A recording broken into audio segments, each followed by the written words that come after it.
IIHF 인터내셔널 브레이크 기간 동안 유럽 곳곳에서 여러 친선 대회가 있었습니다. 평창 동계올림픽을 앞두고 세계 각국은 서로 어떤 전초전을 치렀을까요? 우리나라 남녀 아이스하키 대표팀이 각각 유로 아이스하키 챌린지와 4개국 친선 대회를 마치고 귀국했습니다. 평창 동계올림픽으로 가는 이번 과정은 또 어땠을까요? 올 시즌 국내 성인팀 중 최강팀을 가리는 제72회 전국 종합 아이스하키 선수권 대회가 고양에서 진행됐습니다. 대명 킬러 웨일즈가 안양 한라와 하이원을 연파하고 팀 창단 후 첫 우승을 차지했습니다. 국내 최초, 국내 유일의 아이스하키 팟캐스트 비하인드넷 122회 시작합니다.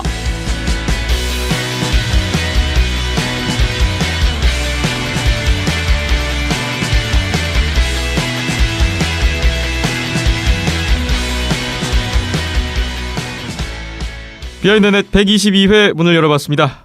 안녕하세요. 저는 김태범입니다. 박김찬 PD, 이현섭 기자와 오늘도 함께하겠습니다. 안녕하세요. 안녕하세요. 안녕하세요. 오늘은 11월 17일 금요일이고요. 오후에 진행되고 있습니다. 원래 월요일에 최근에 녹음을 했었는데 오늘 금요일로 좀 날짜가 바뀌었어요. 제가 월요일 끼고 휴가를 다녀오는 바람에 날짜가 변경됐습니다. 일단 화요일에 왜 안 올라오는 거야?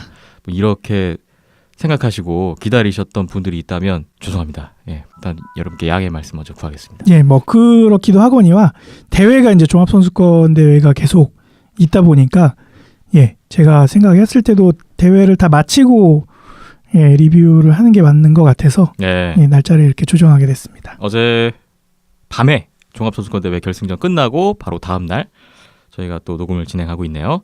오늘 해야 될 게 많아요. 부지런히 하나씩 이야기를 풀어보겠습니다. 여러분의 댓글 먼저 보겠습니다. 인스타그램에 댓글이 있는데요. 저는 온더스포츠 인스타그램이 있는 줄 이번에 처음 알았습니다. 제가 SNS를 잘 안 하다 보니까 관심을 좀 가져주세요. 온더스포츠 인스타그램이 있었구나. 네. 처음 알았는데요. 박김찬 PD가 알려줬어요. 형수님은 팔로우 돼 있던데요. 그렇다고 하더라고요. 네. 예. 전 별로 안 땡기더라고요. 일단 인스타그램 댓글 프로프 킴512님 주셨습니다. 5주년 축하 인사 주셨네요. 온더스포츠는 하키 팬에게는 오아시스 같은 존재라고 생각합니다. 10주년 기념일에도 축하 메시지 보낼게요 하셨습니다. 감사합니다. 감사합니다. 10주년까지 잘 달릴 수 있도록 열심히 한번 해봐야겠네요. 팟빵 댓글로 넘어갑니다. 지난주에 크론발드님이 국가대표 유니폼 사진 첨부해 주셨는데 플라이카미님이 오랜만에 댓글 주셨어요. 우와, 판매한다면 당장 사고 싶네요. 마음에 드시나 봐요. 폴 피핀과 실버버거님이 반갑게 인사 나누셨네요. 플라이카미님하고 폴 피핀 실버버거님하고 저희 100회 특집 때 같이 출연하셨던 분들인데 네. 폴 피핀과 실버버거님이 오랜만에 댓글로 등장하시니까 되게 반가우셨나 봐요. 인사 나눠주셨고요. 쇼온초이님 댓글 있는데요. 일요일 한라와 대명 직관 가셨어요. 저야 이러나 저러나 계속 볼 테지만 하키 처음 접하시는 분들은 정 떨어지지 않을까 걱정이 됐었습니다. 그 뒤의 내용이 관중석에서 저희를 보셨대요. 깜놀하셨다고. 두 분 모두 팟캐스트로 활동하셔서 오디오형인 줄 알았는데 비디오형이시더군요. 두 분 다 인물 좋으시더군요. 여기서 두 분은 이현숙 기자님하고 저를 얘기하는 것 같습니다. 김하나님, 중계 중에 일어서서 열변을 토하시는 모습이 인상적이었습니다. 온더스포츠 언제나 화이팅입니다 하셨습니다. 감사합니다. 그날 한라 대명 두 번째 경기 때 제가 좀 흥분을 했었죠. 상황인지라. 최근에 제가 봤던 아시아리그 경기 중에서 가장 극적인 골이 아니었나. 그런 생각에 한번 제가 좀 흥분을 했었습니다. 최근 방송 및 중계를 하면서 가장 흥분했던 김태범 아나운서가 아니었나 싶었습니다. 그 동점골과 역전골 상황이 좀 그래서 제가 좀 그랬었네요. 일단 인상적으로 봐주셨다니 감사합니다. 다음 SY 더맨님 댓글. 지난주에 10,000원 후원해 주셨었는데 맞대요. 5주년 기념으로 5,000원 더했습니다. 돈 더 많이 벌어서 더 많이 후원해야죠. 국내 유일의 아이스하키 전문 팟캐스트인 만큼 더 발전을 바라는 입장에서 할 수 있는 방법이 이것뿐인 것 같습니다. 주머니 사정 되는 대로 계속 후원하시겠다고. 이렇게라도 도움이 된다면 그걸로 만족하시겠다고 하시면서 지난 121회에도 또 5,000원을 후원해 주셨습니다. 감사합니다. 플라이카미님이 긴 댓글을 주셨네요. 역시 지난 일요일 대명 한라 경기 중계를 보셨는데 마지막 그 라이언 콜드웰 선수 페널티에 대한 의구심이 많이 들었는데 하이라이트 영상 보시고 지난해 저희 비하인드넷 들으시고 많이 해소되셨대요. 역시 전체적인 경기 운영이 많이 매끄럽지 못했던 것 같다. 심판 포지션이 아쉬웠다라는 의견이시고요. 한라 팬으로서 이겨서 좋긴 한데 아시아 리그 경기인데 이런 운영은 많이 아쉽다. 이런 의견이십니다. 그리고 평창 동계올림픽 티켓이 배송돼서 받으셨대요.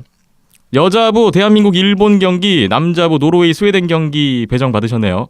대한민국 체코 경기도 볼 것 같다고 유니폼 구매해서 입고 갔으면 하는 바람을 가져봅니다 하셨고요. 댓글이 오랜만이신데 항상 비하인더넷 아시아리그 중계 잘 듣고 보고 계시대요. 저희 건강하고 이번에 저도 잘 듣겠습니다 인사 주셨습니다. 감사합니다. 또 폴 피핀과 실버버거님 평창 직관 부럽다고 하시면서 또 반갑게 댓글 나누셨네요. 폴 피핀과 실버버거님이 또 이번 주에도 긴 댓글을 주셨습니다. 이현섭 기자님께서 부덕한 탓은 아닙니다. 그 지난주에 오일러스 부진하다고 그 얘기에 대한 반응이신 것 같아요. 그 다음에 기자님은 애너임 덕스 팬으로서 덕스의 덕을 이용해 주셨어요. 덕은 없을지언정 센스 있으시잖아요 하셨고요. 레인저스 연승 반등하고 있다. 센스는 보면 볼수록 에릭 칼슨과 앤더슨의 팀인 것 같다라는 의견이시네요. 그렇죠? 뭐 두 선수가 차지하는 비중이 크긴 합니다만 의외로 이제 좀 많이 놓치시는 선수가 마크 스톤 선수입니다. 이 선수 한번 지켜보시면 좋을 것 같아요. 마크 스톤. 이 선수도 한번 지켜보시면 좋겠네요. 종합선수권대회 직관을 다녀오셨는데 첫날 아무 생각 없이 목동 가려다가 박김찬 PD님 덕분에 고향으로 잘 찾아가게 되었습니다. 이번 저도 대회 목동 갈 뻔했어요. 장소가 바뀌었다. 네. 지난주에 말씀드렸죠. 장소가 바뀐 건 아니고 이미 이제 고향으로 정해져 있었는데 네. 의뢰 목동에서 하겠거니 하고 이제 아무 생각 없이 가려고 하다가 이제 저도 이제 다른 분들이 알려주셔서 아차 싶었죠. 네. 네. 실력차가 많이 나서 경기는 아쉬웠지만 그래도 직관은 언제나 행복합니다. 연세대 고려대전 보셨나봐요. 일요일은 회사에 일이 있어서 갔다가 아내랑 오랜만에 둘이만 점심 먹고 책 구경하고 L월드 스케이트장에 가서 스케이트 타고 왔어요. 좋은 시간 보내셨네요. 최근에 아내분하고 오붓한 시간을 많이 즐기시는 것 네. 같아요. 폴피핑과 실버버그님은 이번 종합선수권 기간 내내 매일 현장에서 만나셨다면서요? 거의 전 경기를 다 지켜보시더라고요. 대단하십니다. 외근이 많아서 종합선수권대회 직관 갈 수 있을 것 같습니다. 외근이 많은데 직관 가기가 좋다. 좋은 직관. 이거는 어떤 상황일까요? 그러니까 일찍 퇴근하시는 경우가 많다고 하시더라고요. 잘 됐네요. 댓글 감사합니다. 피프트 비틀즈님, 지난 회에 저희가 선물 드렸던 분이죠. 네. 지난 방송 듣고 오랜만에 들어왔더니 이런 행운이 와우. 이러나 저러나 겨울엔 하키인데 지난번에 너무 징징댔나봐요. 티켓 감사히 사용하겠습니다. 댓글 주셨습니다. 그나저나 전국 선수권은 이상하게도 인연이 안 되셨대요. 한 번도 못 봤는데 비하인더넷 덕분에 온더스포츠 덕분에 하이라이트로 아쉬움 달래신대요. 하이원과 한라가 왜 종합선수권에 없나 했더니 시드였군요. 근데 시드는 작년 선적 기준인가요? 예, 작년 결승 진출팀 기준이었죠. 네, 우승팀, 준우승팀. 이번 대회부터 그렇게 적용이 됐어요. 그리고 상어대, 샤크스 팬이시죠? 빛 LA에서 너무 기분 좋은 상어대, 피프트 비틀즈였습니다. 댓글 주셨습니다. 이번 주 같은 경우에는 NHL 리뷰 내용이 없습니다. 그런데 사실 이제 분량 때문에 좀 빠지게 됐는데 이번 주에 리뷰를 하려면 이 경기를 하려고 했었어요. 그래서 막 보고 있었는데 네. 분량상 좀 안 될 것 같더라고요. 그래서 어쩔 수 없습니다.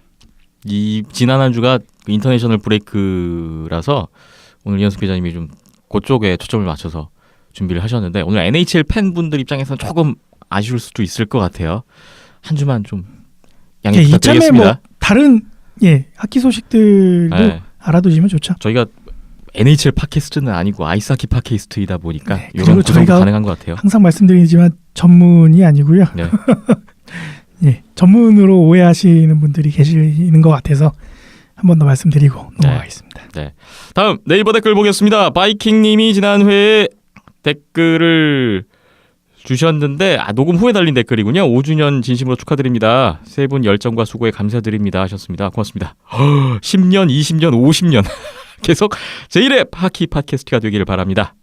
그동안 댓글에 부진했는데 앞으로 열심히 참여하겠습니다 하셨습니다. 50년까지. 50년이면 저희 나이가 80. 아이고. 네. 힘 닿는 데까지 한번 해보겠습니다. 다음 지난 회 WLSD님 오일러스 얘기 그 댓글에 바이킹님도 오일러스 부진이 의외라고 하셨네요. 전체적인 기록이 지금 최하위권이군요. 그래도 아직 11월이니까 좀 이르다. 원정 경기가 관건이다 하셨고요. 또 바이킹님이 지난 회 세 팀 트레이드 소식 전해드렸는데 센스가 좀 많이 준 것 같기도 하고요 라고 하셨네요. 많이 줬어요. 네. 네. 그 부분은 이제 지난주에 말씀드렸기 때문에 네. 넘어가도록 하겠습니다. 네. 또 다양한 의견이 나오는 것 같고요. 전영모님 댓글이 있습니다. 아시아리그 직관 10년째입니다. 선수 관중 수준비의 심판 경기 운영 아쉽네요. 요거는 또 이게 대명과 한라 경기 지난번 11월 5일 경기 말씀이신 것 같은데 북미 심판으로 리그 운영 어렵나요? 11월 5일 경기 후 대명 선수가 한라 벤치와 관중석을 향해서 돈을 세는 행동을 보고 징계 조치가 필요하다고 생각합니다. 라는 댓글을 주셨습니다.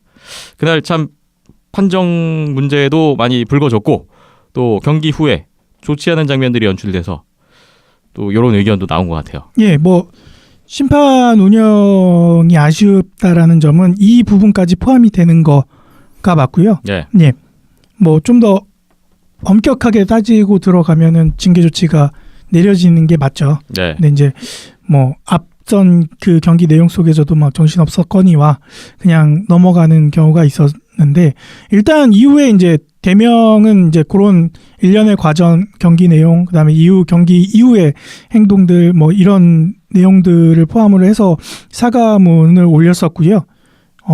구단 차원에서 공식 사과를 했죠. 네, 그렇게 올라왔고 다른 부분에서는 뭐 특별한 얘기가 없었는데 예, 그런 뭐 다른 종목들처럼 다른 종목들도 보면은 그런 행동이나 아니면은 뭐 폭언, 모욕, 폭행 뭐 등등등 그런 부분에 대해서는 징계 내지는 벌금 뭐 여러 가지 방법의 징계들이 있는데 뭐 아이스하키 국내 대회뿐만 아니라 아시아 리그 포함해서 예, 좀 더 그런 부분에 있어서는 엄격하게 다뤄지는 게 맞는 것 같습니다. 네, 저 개인적으로도 이런 행동은 분명히 해서는 안 될 행동이고 반드시 사과와 반성이 뒤따라야 되는 행동이라고 보는데 최근에 축구 K리그에서 이와 비슷한 사례가 있었어요. 예, 그렇죠. 그 수원의 외국인 선수 매튜 저원이라는 선수가 상대팀 선수에게 돈을 세는 그런 제스처를 했다가 두 경기 출장 정지에 벌금 200만 원 징계를 받았었거든요. 이게 이제 K리그 상벌 규정에 의해서 뭐 유형별 징계 기준 제3조에 의거해서 그런 징계가 나왔다고 합니다. 아시아리가 이런 상벌 규정이 있나요? 네, 있습니다. 어, 있고요. 근데 원래는 이제 예전까지는 공개가 됐었는데 지금 같은 경우에는 공개가 안 되고 있어요.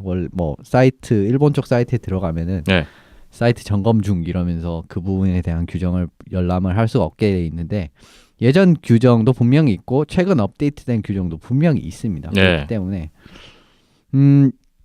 그런데 전반적인 룰 같은 걸 보면 결과적으로는 IIHF 쪽이랑 굉장히 흡사하기 때문에 거의 뭐 차이가 없는 수준이기 때문에 뭐 거기만 보셔도 예, 아실 수 있을 것 같고 뭐 어떤 특정 행동에 대해서 몇 경기 징계가 주어진다 뭐 이런 부분에 대한 예, 규정 자체는 존재를 하는 걸로 알고 있습니다. 네. 이번 일을 계기로 물론 아시아리그가 IIHF 룰을 거의 따르고 있는 그런 리그인데 뭐 아시아리그 자체의 어떤 뭐 상벌 규정이라든지 이런 것도 좀 더 명확하고 확실하게 정립할 필요도 있지 않나 그런 생각도 했습니다. 전영모님 댓글 의견 감사합니다. 문백님 댓글입니다. 지난 5월에 추천받았던 평창 1차 티켓이 얼마 전에 도착했습니다. 하시면서 본인의 블로그인 것 같죠? 예. 요거 링크를 같이 걸어주셨어요. 제가 그 블로그로 들어가 봤더니 아마도 아이스하키하고 피겨스케이팅 티켓을 동시에 구매하신 것 같더라고요. 네, 저도 봤습니다. 피겨스케이팅 굉장히 비싼데 부럽습니다. 네, 인기 티켓인데 두 가지를 잡으셨네요. 비록 NHL 불참이고 KHL도 갑자기 엄포를 놓아서 아쉽고 불안한데 우리나라 하키팀 선전과 대회 흥행 모두 기원해 봅니다 하셨고요. 바이킹님이 KHL까지 안 오면 안 되는데 엄포이길 정말 바랍니다 하셨네요. KHL 안 온다 요 얘기 좀 업데이트된 뉴스가 있나요? 아직까지는 없고 12월에 결정된다는 이야기가 있습니다. 이건 사실 왜 이런 이야기가 나오냐면은 지금 이제 러시아 쪽에서 항상 도핑에 대한 문제가 나오고 조직적인 도핑을 하고 있다라는 이야기가 나오기 때문에 거기에 대해서 아예 올림픽 쪽에 출장을 못하게 하거나 아니면 뭐 러시아 국가의 그 러시아를 대표하지 못하게 이런 식으로 한다는 이야기가 있었어요. 예. 그런데 이제 뭐 푸틴 대통령이나 이제 러시아 쪽은 당연히 반발을 하죠. 그런데 그 과정에서 이제 KHL 쪽에서도 뭐 출장을 아예 못하게 한다든가 아니면은 우리 국기를 못 내걸고 국기를 대표하지 못하는 이런 상황이 나온다면은 우리 KHL도 이번 올림픽 참가를 하지 않겠다라고 이미 직접적으로 이야기가 나온 상황입니다. 그렇기 네. 때문에 그 징계 결과가 어떻게 나오냐에 따라서 KHL 참가 여부가 결정되겠네요. 고래 싸움에 새우등 터진다 그런가요? 네, 이거 평창만 이래저래 악재가 들이오고 있습니다. 몬트리올 알로에츠님 댓글인데요. 또 몬트리올 현지에서 경기 보신 내용들 쭉 오늘 이번 주에도 또 많은 댓글 주셨어요. 몬트리올 백투백 경기 치르는 팀들과 홈 경기였다. 결과는 2승 1연장승 1패인데 좀 아쉽다고 하셨네요.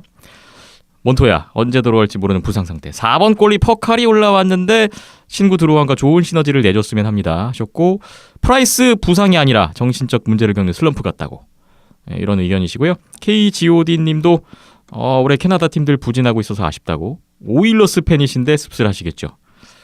어찌 보면 헵스보다 지금 오일러스가 더 심각한 상태인 것 같아요 하셨어요. 최근에 그래도 몬트리올 꽤 많이 올라왔죠? 몬트리올은 상당히 좀 분위기가 올라왔기 때문에 저는 좀 위기를 극복을 못할 줄 알았는데 최근에 많이 좀 좋아졌어요. 지금도 뭐 20경기에서 18포인트면은 그렇게 많이 차이가 안 납니다. 그렇기 때문에 앞으로 좀 이런 분위기만 지속을 한다면은 그래도 이제 뭐 상위권 싸움은 아니라도 확실히 좀 중위권 싸움은 할 수 있을 정도의 지금 상태고, 게다가 시즌 초반이기 때문에 또 이런 기세 계속 이어간다면 상위권 싸움도 분명히 가능한 시점이에요. 그렇기 때문에 뭐 너무 걱정할 필요 없으실 것 같고, 예. 에드먼턴 같은 경우에는 사실 올해 성과가 무조건 나야만 하는 상황이었습니다. 그렇기 때문에 지금 상황이 더 심각하다고 말씀드릴 수가 있는데, 어저께 이제 LA와의 좀 트레이드를 통해서 요키넨 선수를 보내고 캐멀레리 선수를 보내면서 좀 득점력 부분을 강화하려고 노력을 많이 했는데 아직까진 그러지 못한 느낌이에요. 오늘 같은 경우에도 세인트루이스 블루스에게 4대1로 완패, 사실상 완패에 가까운 패배를 당했기 때문에 좀 에드먼턴은 예상 외로 너무 부진한 것 같습니다. 이게 정말 세케라 선수 한 명이 사실상 빠진다라고 봐도 무방한데 이 선수 한 명이 그렇게 큰 존재였나라고 느껴질 정도로 부진해요 지금. 네. 저는 뭐 오일러스 사정을 잘 모르는데요. 그냥 그런 느낌도 있어요. 지난 시즌에 내시빌이 굉장히 좋은 평가를 받고 시즌을 시작했었는데 나중에 이렇게 서서히 올라왔듯이 에드먼턴도 현재 그렇게 성적을 보면 아주 그렇게 바닥은 아니잖아요. 사실 어느 정도 그냥 버티고 있는 게 아닌가. 이 정도 버티다가 어느 시점에서는 올라오지 않을까. 뭐 기본 전력이 일단 있는 팀이니까 그런 생각을 좀 한번 해보게 되네요. 지금 승점 상황을 보면 조금 처져 있는 건 맞는데 그래도 3포인트이기 때문에 막 그렇게 크게 처져 있지는 않거든요. 뭐 그러니까 애리조나 뭐 이런 수준은 아니니까요. 그렇죠. 이제 애리조나는 사실 지금 벌써부터 희망이 없는 상황인데 그런 상황은 아니기 때문에 뭐 좀 더 지켜보시면 될 것 같고, 제 생각에는 조금 분위기 어느 정도 선에서 이제 유지를 한 상황에서 좀 세케라 선수가 돌아왔을 때 수비 정비 완벽하게 하고 좀 반등을 노려봐야 하는 지금 그런 그림이 아닌가 싶습니다. 네. KGOD님과 더불어서 마이킹님도 같이 의견을 나눠주셨습니다. KGOD님이 또 따로 댓글 주셨는데 오일러스 경기 거의 다 챙겨보는데 올해는 시즌권 금액이 아까울 정도로 처참합니다. 도저히 인라인을 제외한 포워드들이 살아날 기미가 안 보인다고 하셨어요. 드디어 플루야비가 콜업됐네요. 콜업되고 첫 경기에서 골까지 넣었네요. 답답한 오일러스 공격력에 활력소가 되었으면 좋겠다고 하셨습니다. 플루야비 경기 혹시 보셨나요? 아니, 경기는 보지 않았지만 네. 그 경기에서 이제 득점을 하고 굉장히 좀 활약을 했다 이야기는 드렸습니다. 근데 지금 같은 경우에 사실 좀 너무 오일러스가 여러 가지가 안 되는데 뭐 플루야비 선수가 지금 어리기 때문에 사실 그렇게 서두를 필요가 없거든요. 네. 오히려 조금 더 시간을 주면서 뭐 생각한 롤이 있지 않겠습니까? 이제 장기적인 플랜으로 그런 식으로 그 역할을 딱 제대로 할 수 있을 정도의 그런 롤, 그러니까 AHL에서도 그런 롤을 줘서 뭐 이런 역할을 시키고 이런 부분이 그냥 좀 지속적으로 됐으면 좋겠는데, 좀 항상 보면은 약간은 좀 이런 부분이 좀 안 된다 싶으면은 뭐 물론 지금 변화를 택해야 될 타이밍이긴 하지만 약간은 좀 급하다는 느낌도 없지 않아 있습니다. 그리고 사실 플루에루이 선수가 NHL에 그렇게 지금 먹힐만한 레벨인지는 아직까지는 잘 모르겠어요. 그렇기 때문에 좀 더 서두르는 느낌이 더 나지 않나 이런 생각이 들긴 드네요. 그렇군요. 바이킹님이 일단 원정 4경기 5포인트 갖고 왔으니 어느 정도 성과는 있다 라고 말씀 주셨네요. 바이킹님 댓글 볼까요? 캐나다 동부팀은 잘하고 있네요. 립스 4연승 신바람 낸다고. 그 밑에 내용이 센스는 스웨덴 대결에서 아발란치 상대로 2연승. 스웨덴 선수가 득점했을 때 센스 무슨 기록이 있다고 하던데요. 연승이었나? 그렇잖아 싶은데 기억이 안 나네요. 하셨어요? 아마 연승이었을 겁니다. 저도 그때 중계에서 잠깐 보고 넘어가가지고 순간 그때 그런 기록이 있었구나 이런 느낌으로 딱 보고 넘어가서 그렇게 제대로 막 보진 못했는데 아마 연승이 맞을 거예요. 네. 그리고 립스 같은 경우에는 확실히 이 팀은 지금 좀 되는 그림이 됐어요. 오히려 지금 저는 오일러스한테서 올해 립스 같은 느낌이 나지 않을까 생각을 했는데 오히려 메이플 립스가 이런 느낌이 더 많이 나오고 있습니다. 지금 매튜스 선수가 나갔음에도 불구하고 페이스가 전혀 떨어지지 않고 오늘 같은 경우에도 빌리암 닐란데르 선수가 연장 3초를 남기고 결승적 골 넣으면서 네. 뉴저지를 상대로 승리를 거뒀다는 극적인 또 승리를 거뒀습니다. 게 뉴저지를 상대로 승리를 거뒀다는 게 이게 진짜 쉬운 일이 아니거든요. 그렇기 때문에 올해 토론토는 지금 많이 기대를 하셔도 좋을 것 같아요. 예. 다음 몬트리올 알로치님 댓글 또 있는데요. 쉬는 날에 헵스의 연습장에 다녀오셨대요. 몬트리올. 뻔해 보이긴 하지만 전술 훈련을 처음 보니 신기했습니다. 이게 대중에 다 오픈되어 있대요. 예. 많은 사람들이 와 있답니다. 예, 연습 링크에서는 다 볼 수 있는 걸로 알고 있습니다. 네. 주차장에서 조르디 벤 사인도 받으셨고 선수들 이렇게 보신 감상평이신데 참고로 감독과 갈채녁은 웃으며 장단도 치고 하는 걸로 봐서는 줄리엔 감독은 러시아계 선수들을 싫어하지 않는 듯하네요. 하셨어요. 연습에게도 그러겠어요. 이런 거를 확실하게 보시려면 이 선수를 어떻게 이용하는지를 보시면 됩니다. 경기 그리고 때 봐야 된다. 그동안이라든지 지난번 감독에서 이 선수가 이런 역할로 뛰었는데 지금 감독에서는 그렇게 뛰지 않네. 그런데 이 감독 시스템이 그렇게 안 맞나? 이거를 이제 중점적으로 딱 보시면은 진짜 이 선수 감독이 좋아하는지 싫어하는지를 아실 수가 있어요. 네. 그리고 NO20 이 아이디로 알로에츠님 몬트리올 알로치님이 또 그 직관 가신 상황에서 댓글을 또 남기셨어요. 콜럼버스 전인 것 같은데 거기에 또 바이킹님과 함께 쇼온 조이님까지 KGOD님까지 또 활발한 의견 교환이 있네요. 감사하고요. 마지막 댓글입니다. 쇼온 조이님. 지난주에 와이프가 무사히 출산하고 조리원에서 출퇴근하고 있습니다. 아빠가 되셨군요. 축하드립니다. 축하드립니다. 이야, 최근에 아빠 되시는 분들이 많이 계시네요. 그렇네요. 조리원에서 출퇴근하고 계시다니까 이때가 참 좋았던 것 같아요. 아빠로서는 약간 마지막 휴가 같은 느낌? 어쨌든 축하드립니다. 대명과 한라 종합선수권을 보고 있는 와중에 댓글을 주셨는데 지난 경기 아시아리그 때 그때 감정들이 서로 상했을 텐데 지난 일은 털어버리고 경기에 집중해서 멋진 모습 보여주길 기대합니다. 참 맨멀리가 나이가 많은데 너무 잘한다 하셔서 찾아봤더니 저보다 한 살 많네요. 멀리 형 화이팅입니다 하셨어요. 맨멀리 선수가 1979년생이니까 쇼온초이님 나이가 나오는군요. 1980년생이시군요. 형님이시네요. 저희들보다 다. 쇼온초이 형님도 화이팅입니다. 자 댓글 저희가 좀 녹음 일정 텀이 길어서인지 댓글이 참 많았어요. 선물 드려야죠. 네. 댓글 주신 분들에게 또 감사의 마음을 표해야 될 것 같습니다. 저희가 종합선수권 시작하기 직전에 인증샷 이벤트를 진행했죠. 네. 이게 고향 어울림놀이 얼음마루에서 종합선수권 경기 보신 분들 직관 인증샷을 올려주시면 페이스북하고 인스타그램에 추첨을 통해서 안양, 인천 경기 가실 수 있는 아시아리그 보실 수 있는 티켓을 드리겠다. 당첨자 안내를 드리겠습니다.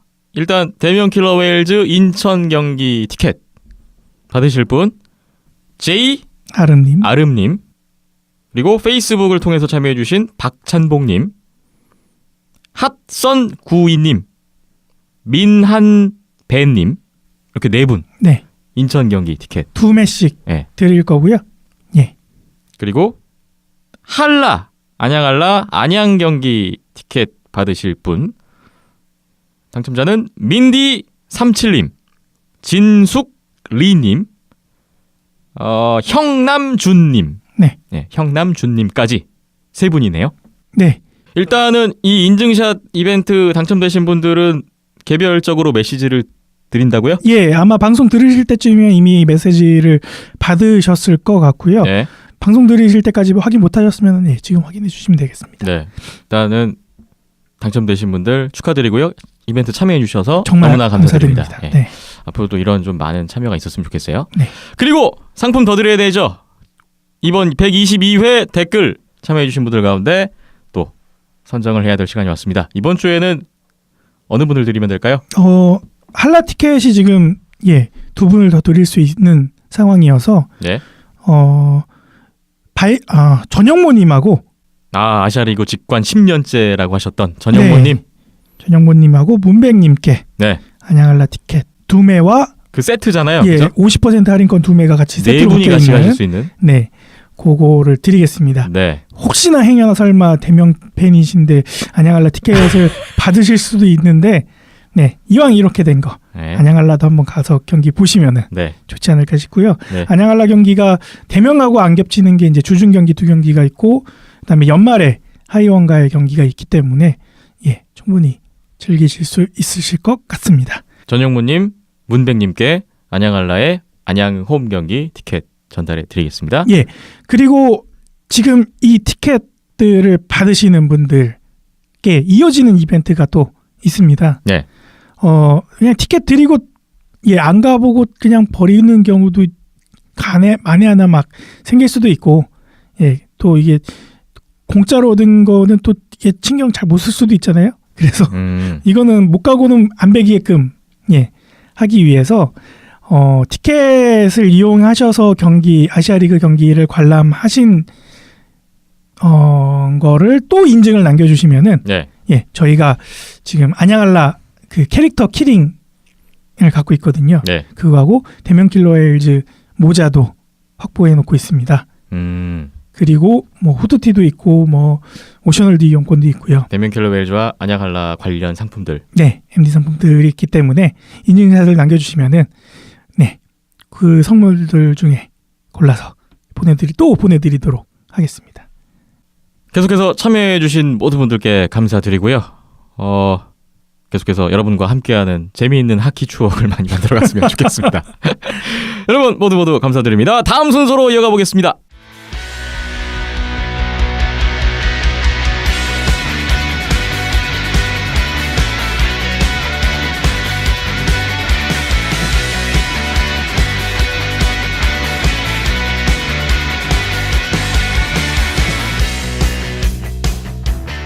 비하인더넷 122회 함께하고 계십니다. 오늘은 NHL 소식은 잠깐 쉬기로 했고요. 이현숙 기자님이 그 대신에 지난 한 주간 있었던 인터내셔널 브레이크 기간 동안에 있었던 주요 국제 대회, 친선 대회 경기 소식을 준비해 주셨습니다. 우리나라 남녀 대표팀도 이 주간에 해외에 나가서 경기를 펼치고 왔는데 세계 각국들이 다 NHL을 제외한 나머지 리그 선수들은 거의 다 참여를 했다고 봐도 되겠죠? 그렇습니다. 뭐 NHL을 제외한 나머지 리그 선수들은 실제로 다 참여를 했고요. 뭐 물론 이제 개인적인 차원에서 나가지 않은 선수들도 있겠습니다만은 이제 다 참여를 했기 때문에 사실상 굉장히 큰 대회라고도 할 수가 있어요. 예. 일단 먼저 살펴볼 대회. 최강국들이 다 나오는 대회가 치러졌습니다. 카르야라컵. 대회명은 이렇네요. 예, 뭐 EHT 유로 아이스하키 투어의 이제 한 가지 대회, 11월 대회로 선정이 된 이제 카르야라컵인데 이 대회의 참가국이 만만치가 않습니다. 뭐 사실 우리나라도 다음 달 열리는 채널 원컵에 참가하는 국가들이 많이 참여를 한 나라들인데 예. 러시아, 핀란드에서 이번엔 주최를 했습니다. 핀란드, 러시아, 스웨덴, 캐나다, 체코, 스위스. 그런데 이제 이 두 지역에서 한 걸로 알고 있어요. 예. 예, 그렇기 때문에 정말 뭐 하키 최강국들이 모인 이런 대회였다고 할 수가 있습니다. 미국을 제외하고는 상위권 국가들이 다 나온 상황이고요. 또 우리와 평창에서 만나는 체코와 스위스까지 들어가 있는 대회였어요. 예, 라운드 로빈으로 펼쳐지진 않았고 이제 3경기를 치렀습니다. 각 팀들이 이제 3경기를 치러서 그 결과를 바탕으로 이제 1위 팀이 선정이 되는데요. 예. 핀란드가 4년 만에 이 대회에서 우승을 하면서 올림픽이 있는 굉장히 중요한 회의 성과를 남겼습니다. 최근에 국제대회에서 약간 부진한 모습을 보였던 핀란드가 올림픽 전초전 대회에서 일단 좋은 결과를 냈네요. 그렇습니다. 작년 뭐 사실 월드 챔피언십 결과를 생각하시는 분들께서는 오 핀란드가 의외의 성과를 냈네라고도 이제 생각하실 수가 있을 것 같아요. 그런데 핀란드가 3경기가 잡혀 있었는데 이 3경기 상대가 만만치 않았습니다. 첫 경기가 러시아였고요. 두 번째 스웨덴, 세 번째가 캐나다였습니다. 그렇기 때문에 네. 굉장히 어려운 스케줄이었는데 러시아를 3대2로 잡고 스웨덴을 3대1 그리고 캐나다까지 4대3으로 연파하면서 3승으로 우승을 차지했어요. 예. 이제 이번 대회에서 사실상 최고의 골리상을 받은 스카의 미코 코스키넨 선수. 이 선수가 사실 러시아 첫 경기에 러시아 전이 정말 재밌는 경기였는데 스카 골리 2명의 맞대결이었습니다. 그러니까 지금 러시아의 셰스토르킨 골리가 나왔고 코스키넨 골리가 핀란드를 대표해서 나왔어요. 그런데 이 경기에서 이게 왜 내가 밀렸는지 모르겠다라는 걸 보여주듯이 이제 코스키넨 선수가 최우수 골리인과 동시에 이 경기도 승리를 차지를 하면서 올림픽에서도 이 선수가 핀란드 골문을 지킬 가능성이 굉장히 높아졌습니다. 네. 사실상 거의 확정이라고 보시면 될 것 같고 게다가 지금 핀란드가 젊은 선수들이 많잖아요. 좋은 선수들이. 이번에 사실 엘리 톨바넨 선수 같은 경우에도 핀란드 대표에 뽑혔었고요. 그런데 이 선수가 2골과 1어시스트를 기록한과 동시에 캐나다전은 결승골을 넣었습니다. 이 선수가 파워플레이에서. 예. 그래서 이런 선수들도 있고 이제 이번에 세 번째로 지명이 됐죠. 이 선수가 댈러스에 지명이 된 선수인데 헤이스카넨 선수, 수비수. 이 선수도 2골을 넣었어요. 이런 선수들이 이런 젊은 선수들까지 중요할 때 제 몫을 해주면서 어떻게 보면 정말 뭐 핀란드가 올림픽을 준비하면서 는 과정에서 좀 전망이 굉장히 밝다라고 할 수가 있을 것 같습니다. 그렇군요. 2위는 러시아예요. 러시아는 핀란드에게 한번 지기는 했지만 스위스를 6대1로 졌고 체코를 5대2로 완파를 하면서 그래도 2위의 자존심은 지켰습니다. 네. 진정한 A팀의 모습으로 나오지는 않았어요. 이번에도 사실상 1.5군 가각 같은 느낌으로 나왔는데 그래도 이제 KHL 정예 멤버들이 사실상 다 출동을 했고 여기에 이번 이 러시아 대표팀에 뽑힌 선수들이 사실상 KHL의 모든 팀의 이제 주축 선수들이 굉장히 많이 뽑혔기 때문에 인기 선수나 유명한 선수들도 많이 뽑혔기 때문에 사실 3승의 가능성이 제일 높았습니다. 그럼에도 불구하고 이제 핀란드에게 패하면서 좀 약간은 좀 자존심이 구겨졌다고 하면 구겨진 결과라고 할 수가 있어요. 그렇기 때문에 제 생각에는 이번 채널업컵이 러시아에서 열리지 않습니까? 꽤 심기일전하고 나올 겁니다. 이번에는 사실 정말 진정한 A팀으로 나올 가능성이 굉장히 높을 것 같고 물론 이제 앞서 말씀드렸던 그런 그 올림픽 그런 게 해결된다면 정말 진짜 A팀으로 나올 가능성이 크겠죠. 그렇기 때문에 뭐 여기서 좀 서력을 노리지 않을까 싶어요. 어쨌든 결과적으로 러시아는 2위를 차지했습니다. 예. 스웨덴 같은 경우에는 체코를 5대3으로 잡고 캐나다까지 2대0으로 이기면서 2승을 거두었습니다. 이 경기에서 근데 승리한 두 경기에서 이제 스웨덴 같은 경우를 보면은 파워플레이 골을 2골 이상씩을 넣어주면서 필요할 때 파워플레이에서 득점을 해주는 모습을 보이면서 강한 스페셜팀을 과시를 했고요. 그다음에 이 팀에는 올해 이제 다가올 NHL 드래프트 전체 1순위 지명이 상당히 유력한 라스무스 달린 선수가 있습니다. 예. 이 선수도 굉장히 좋은 모습을 보이면서 1어시스트 정도 한 걸로 기억이 나요. 이 선수가 뭐 어시스트뿐만 아니라 여러 가지 부분에서 좀 존재감, 두각을 드러내면서 스웨덴 역시 어린 선수들이 역시나 나쁘지 않구나. 최근 계속 스웨덴은 늘 꾸준한 것 같아요. 그렇죠. 항상 꾸준하고 그리고 이 선수 이야기를 조금 더 말씀드리면 이 선수를 본 관계자들은 이 선수를 칭찬하지 않은 선수가 한 명도 없었어요. 그리고 이 선수를 심지어 스케이팅을 에릭 카르손 선수 같이 타고 하키가는 니클라스 리드스트롬 선수 같이 한다라고 평가를 받았을 정도로 정말 어마어마한 프랜차이즈급 그야말로 NHL 역사에 남을 만한 수비수 이름까지 거론이 되면서 비교가 되는 선수예요. 그렇기 때문에 이 선수도 좀 주목을 하시면 좋을 것 같습니다. 라스무스 달린 그렇습니다. 스웨덴의 신예 선수인데 국내에서도 최근 기사가 하나 나와가지고 아마 그랬던 걸로 손상훈 기자님이 이 선수 기사가 우리나라에서 벌써 나올 줄이야 뭐 이런 또 인상적인 표현을 하셨더라고요. 찾아보면 사실 뭐 젊은 선수 쓸만한 선수들은 많은데 달린 선수를 좀 주목을 해서 썼던 기사가 있었던 것 같아요. 뭐 캐나다로 넘어가면은 캐나다 같은 경우에는 사실 3패 팀인 스위스 한 경기만을 딱 잡은 채로 1승으로 대회를 마무리를 했어요. NHL 리그에서 비중이 가장 높은 국가 하면 이제 캐나다를 뺄 수가 없는데 그렇기 때문에 NHL 리거의 부재의 공백은 사실상 메울 수가 없다는 것이 지금 이 대회 결론으로 나오고 있습니다. 전 NHL 선수들이 나오기 이제 많이 대거 이제 로스터에 포함이 되긴 했지만 전 NHL 선수들은 다른 팀도 많거든요. 그렇기 때문에 그렇게 막 큰 플러스 요소는 아닌 것 같고 어느 팀을 상대로도 사실 다득점 경기를 못했다라는 부분은 좀 문제가 될 수가 있습니다. 그렇기 네. 때문에 좀 명성에 걸맞지 못한 성적을 냈다라고 말씀을 드릴 수 있을 것 같은데 그래도 한 가지 위안거리를 찾아보자면은 1위 팀인 핀란드를 상대로 좀 석패했어요. 좀 좋게 말씀드리면. 그렇기 때문에 이런 부분에서 마지막 경기에서 석패를 했기 때문에 좀 좋은 부분을 아무래도 코칭 스텝이나 이런 부분 많이 찾았을 거거든요. 그렇기 때문에 그런 부분을 좀 더 강점을 부각시킨다면은 이 다음 채널원컵에서는 또 좀 다른 결과가 나올 수도 있을 것이라고 봅니다. 예. 마지막으로 최하위 같은 경우에는 스위스입니다. 스위스 같은 경우에는 이제 체코에게도 체코에게도 2대 3으로 석패를 하면서 1승도 거두지 못했고요. 체코 같은 경우에는 스위스만을 딱 잡았습니다. 1승으로 어떻게 보면 마무리를 했는데 조금은 이 두 팀 같은 경우에는 사실 이런 팀들과 이제 좀 더 상위권 팀들과 좀 맞붙어 본다는 것에 또 의미가 있을 것 같고요.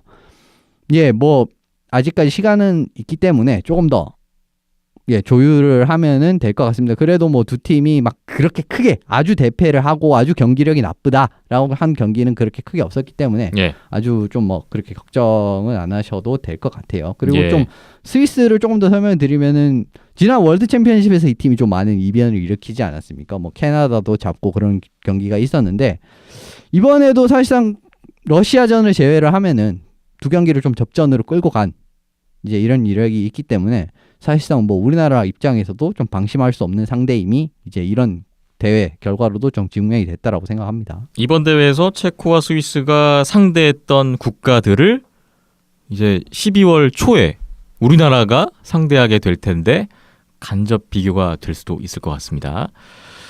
카르야라컵 먼저 살펴봤고요.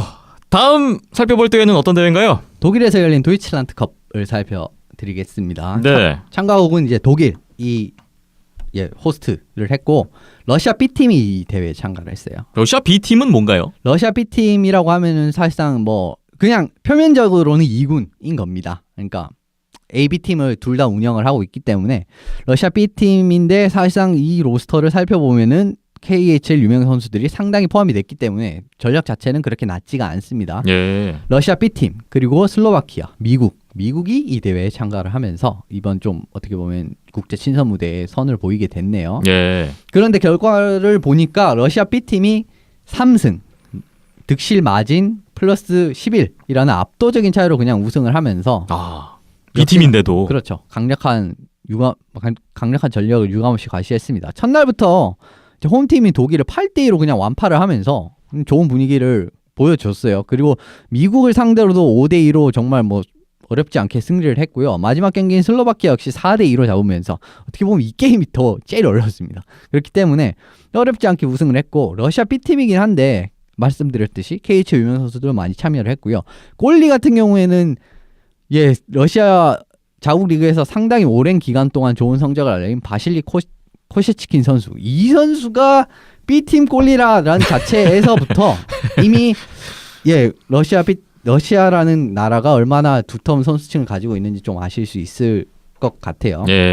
근데 이 선수가 결국 B팀에서 본인의 실력을 유감없이 발휘하면서 팀을 우승으로 이끌었습니다. 2017년 월드 챔피언십에서 1연장승만을 거두면서 좀 부진한 모습을 보였던 슬로바키아 같은 경우가 2위를 했어요. 대회에서. 미국을 첫 경기에서 잡았습니다. 2대1로. 거기부터 시작을 해가지고 최근 월드 챔피언십에서 좀 어떻게 보면 상반된 길을 걷고 있는 독일을 3대0으로 완파를 하면서 좀 희망을 본 대회라고도 할 수가 있어요. 다음 월드 챔피언십에서는 이 전력으로 나오면 좀 기대가 될 것 같습니다. 이제 작년과 같은 좀 안타까운 성적은 나오지가 않을 것 같아요. 독일 같은 경우에는 슬로바키아한테 진 점은 좀 아쉽습니다. 어떻게 보면 슬로바키아에게 한 점도 내지 못하고 진 부분은 좀 아쉬운 부분이라고 할 수가 있거든요. 하지만 마지막 경기에서 미국을 5대1로 잡아내면서 좀 체면치레를 하는 데는 성공을 했고 이종의 미를 거두는 데도 성공을 했어요. 근데 또 이 경기에 좀 긍정적인 부분이 뭐냐면은 이 대회는 한 경기에서 골이 거의 6골 가까이 났습니다. 5.85 골인가 그랬었는데 그런데 마지막 경기에서 화력을 결국 집중하고 우리도 이 정도의 득점력을 낼 수가 있다라는 걸 보여줬어요. 그러니까 각 팀이 5골 낸 게 아니고요. 합쳐서 5골이 났다라는 겁니다. 예. 그렇기 때문에 화력에서 좀 좋은 부분을 보인 점과 그리고 KHL 최고의 골리 중 한 명인 라이언 자폴스키 선수가 미국 국가대표팀 주전으로 나왔는데도 5골을 넣었다는 건 상당히 의미가 있는 결론입니다. 그렇기 때문에 독일 같은 경우에도 1승 2패긴 하지만은 뭐 썩 나쁘진 않다라고도 평가를 할 수가 있어요. 문제는 미국입니다. 지금 계속 들어보니까 미국은 다 진 것 같은데요? 예, 미국은 이번 대회에서 3패를 해버렸어요. 사실 이번에 수비진 같은 경우에도 나름 탄탄한 전력이었고 KHL에도 상당히 활약을 해준 선수였고 NHL에서도 좀 총만 받는 유망주도 있었습니다. 그리고 뭐 브라이언 지온타 같은 선수라든지 라이언 말론 같이 예전 NHL 선수들도 몇 명이 이제 합류를 하면서 뭐 그렇게 나쁘진 않아 보였거든요. 근데 뚜껑을 열고 보니까 최악의 결과가 나와버렸어요. 문제는 결국은 이제 좀 제 생각에는 이제 요케리트의 라이언 자폴스키 선수 KHL에서 사실상 거의 최고의 골리라고 봐도 무방한 선수인데 이 선수가 국제전에서는 본인의 이제 좀 뭐랄까 가치를 증명하지 못했습니다. 독일전에 예 5실점 14세이브예요. 수비는 19개밖에 슈팅을 내주지 않았지만 이 선수가 5실점을 해서 져버렸습니다. 그렇기 때문에 그런데 사실 첫 경기는 그렇게 나쁘지가 않았거든요. 제가 알기로는 첫 경기는 그냥 1실점만 한 걸로 알고 있는데 어쨌든 간에 본인의 가치를 증명하지 못했어요. 중요한 세 번째 경기에서. 거기에다가 세 경기에서 96개의 슈팅을 쐈는데 4골밖에 나오지 않았습니다. 이 부분은 사실 미국이 앞으로 이제 여러 가지 국제전도 있고 올림픽도 있고 하겠지만은 꼭 해결해야 할 숙제예요. 96개의 슈팅에서 4골밖에 넣지 못했다는 거는 사실 미국 하키에서는 생각할 수가 없는 일입니다. 아무리 그래도 지금 미국 대표팀도 막 그렇게 나쁜 선수가 나오진 않았어요. 그럼에도 불구하고 이 정도의 득점력밖에 나오지 못했다는 거는 사실 좀 문제가 있다는 거죠. 그렇기 때문에 빨리 이 문제를 해결해야 할 필요가 있습니다. NHL 선수들 빠지게 되는 이번 올림픽인데 어쩌면 미국이 캐나다보다도 더 지금 상황이 안 좋은 것 같기도 하고요. 도이칠란트컵까지 봤습니다. 아직도 더 살펴볼 대회가 남아있는데 또 유럽에서 유로 아이스하키 챌린지도 열렸죠? 예, 우리나라가 참여한 오스트리아 이 부분은 이제 조금 더 뒤에 설명을 드리겠습니다. 마지막에 또 좀 따로 이제 우리 한국 국가대표팀은 따로 설명을 드리고 그 이외에도 이제 EIHC가 프랑스와 헝가리에서도 열렸습니다. 세 개의 대회가 열렸죠. 같은 기간에. 예. 프랑스부터 살펴드리면 참가국이 라트비아, 벨라루스, 슬로베니아, 프랑스 어떻게 보면은 좀 10위권 이후의 팀들이 좀 참여를 했어요. 그래도 월드 챔피언십 안에 있는 국가들이네요. 그렇죠. 이제 상당히 이제 수준은 높은 팀들인데 앞서 말씀드린 팀들보다는 한 단계 낮은 그런 급의 이제 팀들이 참여를 했다라고 말씀드릴 수가 있을 것 같습니다. 그렇게 보시면 이제 월드 챔피언십 하위권 팀들이 참가를 한 대회라고 보시면 돼요. 네. 그런데 라트비아가 수월하게 그냥 3승을 차지하면서 우승을 해버렸습니다. 이제 첫 경기 벨라루스전이 7대5로 좀 화력전이었는데 이 경기를 잡고 난 다음에는 좀 수월하게 3승을 차지하면서 우승을 했어요. 그 뒤를 따르는 건 벨라루스가 2승 1패로 2위, 그리고 슬로베니아가 1승 2패로 3위, 마지막으로 프랑스가 홈에서 2연장패 1패 3패를 하면서 좀 4위를 차지하면서 좀 홈에서 체면을 구겼고요. 예. 라트비아 같은 경우에는 밥 하틀리 감독이 부임한 이후에 확실하게 좀 비슷한 전력이나 그 이하 랭킹, 이제 랭킹을 기준으로 그렇고 전력을 기준으로도 그렇고 비슷한 전력이나 그 이하는 좀 확실하게 잡고 간다는 느낌이 좀 많이 강해졌습니다. 좀 이렇게 좀 실리를 챙기는 하키를 하게 된다면은 지난 월드 챔피언십에도 사실 그렇게 나쁘지는 않지 않았습니까? 그런 걸 생각을 해보면은 뭐 라트비아도 뭐 앞으로 그렇게 크게 문제가 될 것 같지는 않아요. 라트비아가 전승으로 우승을 차지한 프랑스 대회였는데요. 우리나라가 내년 월드 챔피언십에서 잔류를 하기 위해서는 아까 앞서 소개해드렸던 나라들보다는 오히려 이런 나라들과의 승부가 중요한데 이번 대회 또 주목해볼 만한 이유가 한 가지 더 있는 것 같네요. 다음으로 헝가리에서 열렸던 유로 아이스하키 챌린지를 볼까요? 예, EIH 헝가리는 이제 헝가리, 폴란드, 이탈리아, 일본 이 뭐 굉장히 익숙한 국가들이지 않습니까? 예. 디비전 1A의 중상위권 팀들이 다 참여한 대회라고 말씀을 드릴 수가 있을 것 같습니다. 결과적으로는 폴란드가 2승 1패로 1위로 대회를 마쳤고요. 이게 의외로 일본이 2승 1패를 하면서 좀 의외의 성과를 냈어요. 그리고 슛아웃 승도 한번 있었기 때문에 2위로 지금 대회를 마쳤는데 이탈리아를 잡았습니다. 일본이 첫 경기에서. 네. 그리고 뒤를 이제 헝가리가 1승 2패, 이탈리아가 1승 2패로 이렇게 마무리를 했습니다. 좀 일본 대표팀 말씀을 조금 더 드리면은 사실 이번에 EIHC에서 일본 대표팀이 이와모토 유지 감독, 전 아이스박스 감독이죠. 이 감독의 첫 데뷔전이에요. 그런데 이 굉장히 좀 이색적인 로스터를 들고 왔었어요. 기본적으로 이제 일본 국가대표팀이라고 하면은 오지 선수들이 상당히 주축이 되고 오지 크레인스 선수들이 일단 주축이 되고 그 뒤에 이제 다른 선수들이 좀 플러스 알파로 붙는 이런 느낌으로 많이 갔었는데 이번엔 전혀 그렇지 않았습니다. 좀 선수 구성부터 이색적인 걸 많이 부분이 많았고요. 그걸 딱 하나 말씀드릴 수 당장 굉장히 눈에 띄는 거 부분을 말씀드릴 수가 있는 게 카와이 형제가 뽑혔다라는 것부터 일단 굉장히 이색적이지 않습니까? 카와이 류이치 선수 같은 경우에는 나이도 상당히 젊지가 않습니다. 그런 선수들로 좀 실험적인 로스터를 많이 뽑았어요, 이번에. 그런데 이 로스터 구성이 성공을 거뒀다는 겁니다. 이런 팀을 상대로도. 물론 당연히 다른 팀도 1군도 아니고 근데 일본도 어떻게 보면 1군이 아닌 전력이에요. 어쨌든 그런 부분에서 이런 2월 대회에서 상당히 우리나라에서 치러진 2월 대회에서도 좀 실험적인 라인이었는데 그때는 3패를 하지 않았습니까? 그런데 이번엔 실험적인 라인으로 2승 1패를 했다는 겁니다. 그런 부분은 앞으로 일본 하키가 생각보다 지금 이와모토 감독이 이제 부임을 하면서 말을 했던 게 다음 올림픽은 모르지만 그 다음 올림픽까지는 좀 자력 진출을 할 수 있을 정도의 기반을 닦겠다라고 이야기를 했거든요. 그래서 좀 이번에도 젊은 선수들을 상당히 많이 기용을 했어요. 그런 부분이 어떻게 보면 조금은 희망을 본 대회라고도 평가할 수 있지 않나. 좀 그런 의미를 찾을 수 있다고 생각합니다. 이번에 헝가리 대회에서 가장 약체로 평가됐던 일본이 이탈리아와 헝가리를 제치고 2위를 차지했다는 점, 이와모토 감독 체제 하에서 긍정적인 신호를 한번 보여줬던 일본 대표팀이었네요. 자, 인터내셔널 브레이크 기간 동안에 펼쳐졌던 주요 대회 살펴봤고요. 잠시 후에 그럼 우리나라는 어땠는지 우리나라 남자 대표팀과 여자 대표팀 이야기로 넘어가 보겠습니다.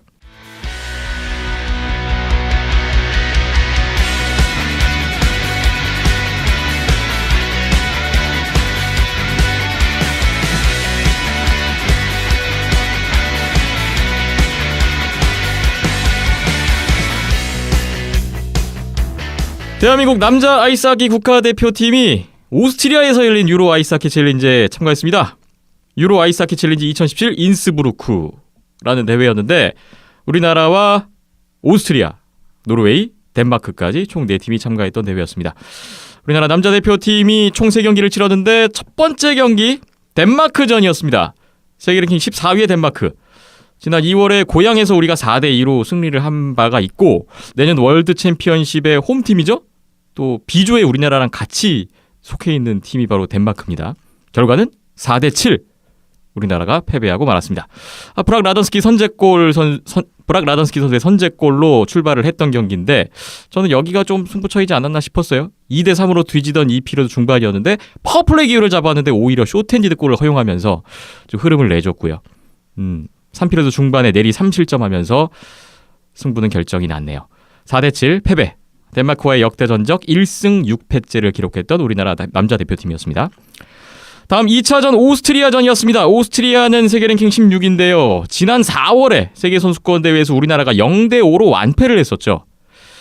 이날도 선제골은 우리나라의 몫이었습니다. 1피리어드 시작 38초 만에 김기성 선수 선제골이 있었지만 바로 3연속 실점, 역전을 당했고요.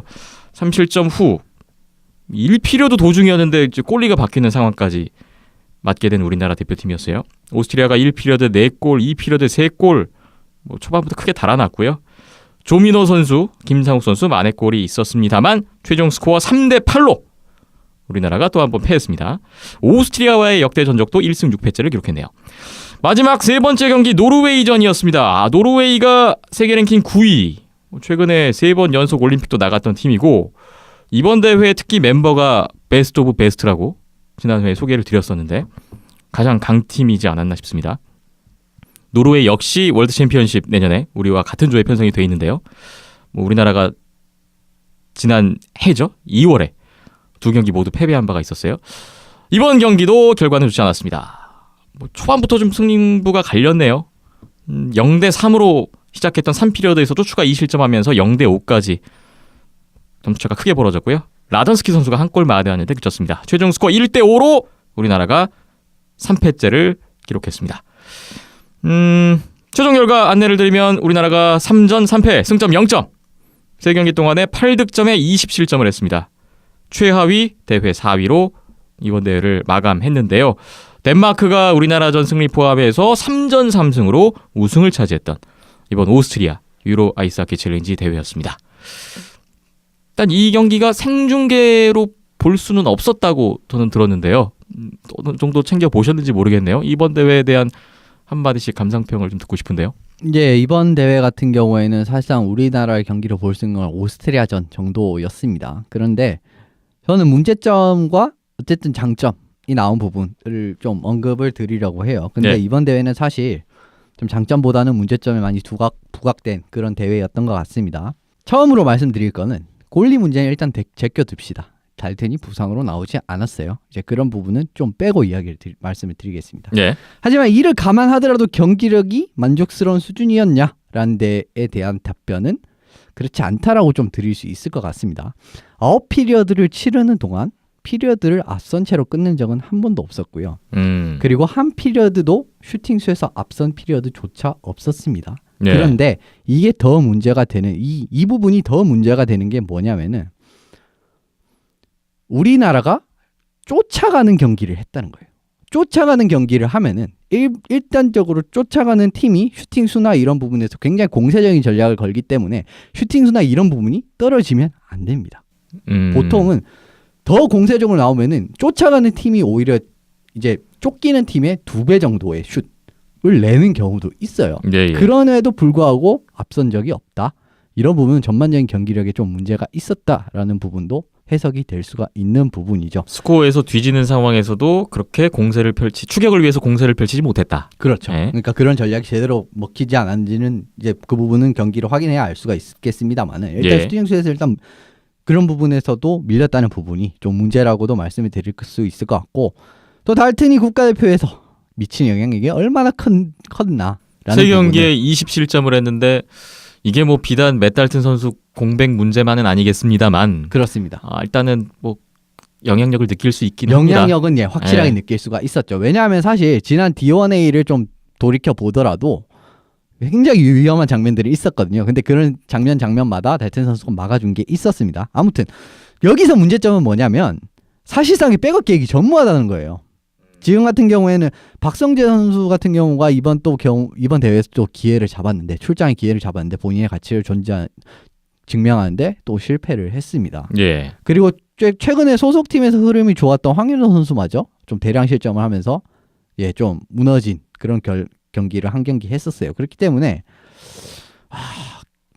백업 플랜 또 확인을 하지 못했고 그리고 근데 사실 앞서 말씀드린 그런 이제 경기력 전반적으로 밀렸던 경기력이나 이런 부분 다 생각을 해보면은 이번 대회에서는 달튼이 있었어도 사실 좀 승리를 장담하기가 어려웠을 것 같기도 합니다. 그렇기 때문에 좀 그런 부분도 문제점이 나타났던 것 같고요. 또 하나의 문제점은 뭐냐면 사실상 우리나라는 A팀을 보냈어요.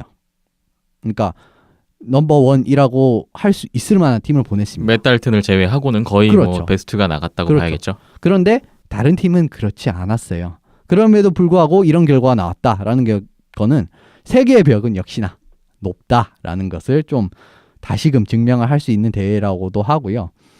상대도 사실 분명 지난번 EIHC 우리나라에서 했던 것보다는 센 전력임은 맞습니다. 그래도 NHL 선수를 제외한다고 보더라도 A팀이라고 보기엔 조금 부족한 팀들이었거든요. 그렇기 때문에 그런 팀을 상대로도 이런 좀 완패에 가까운 결과가 나왔다는 부분은 좀 긍정적인 전망이 좀 아닌 것 같아요.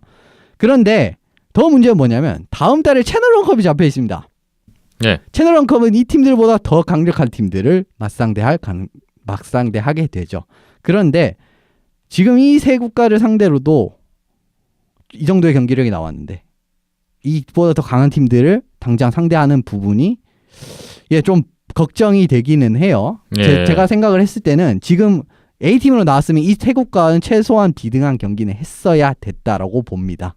그렇기 때문에 좀 그런 부분이 많이 아쉽네요. 좀 올림픽을 앞두고 실험보다는 어떻게 보면 좀 기존의 전력을 좀 밀자 이런 선택을 하지 않았습니까? 그런데 그런 선택을 한 게 결과적으로는 좀 아쉽게 작용을 했던 이번 EIHC인 것 같습니다. 사실상 이번에 실험을 하지 않으면 다음에 실험할 기회는 없어요. 예. 채널원컵에서 실험을 할 수 있을 건 아니지 않습니까? 그렇기 때문에 좀 그런 부분은 좀 아쉬운 점이 좀 많이 부각된 이번 EIH 오스트리아라고 말씀드릴 수가 있을 것 같네요. 이번 대회 출전을 하면서 뭐 대회 시작 전의 어떤 상황을 보면 일단 맷달튼 선수가 뛸 수 없다는 소식이 전해졌고 그렇게 긍정적인 요소들이 사실 보이지 않았었던 것도 사실이거든요. 우리나라 대표팀 성적에 대해서 뭐 큰 기대는 없었습니다만 막상 결과가 이렇게 나오니까 씁쓸함은 지울 아쉽죠. 수가 없는 네. 그런 상황이 됐는데요. 박힘찬 PD는 이 결과에 대해서 어떤 인상을 받으셨어요? 글쎄요. 뭐 아쉬움은 표현할 수 있겠지만 지금까지 상대해왔던 국가들보다 더 랭킹들이 높은 팀들을 상대를 한 거잖아요. 예.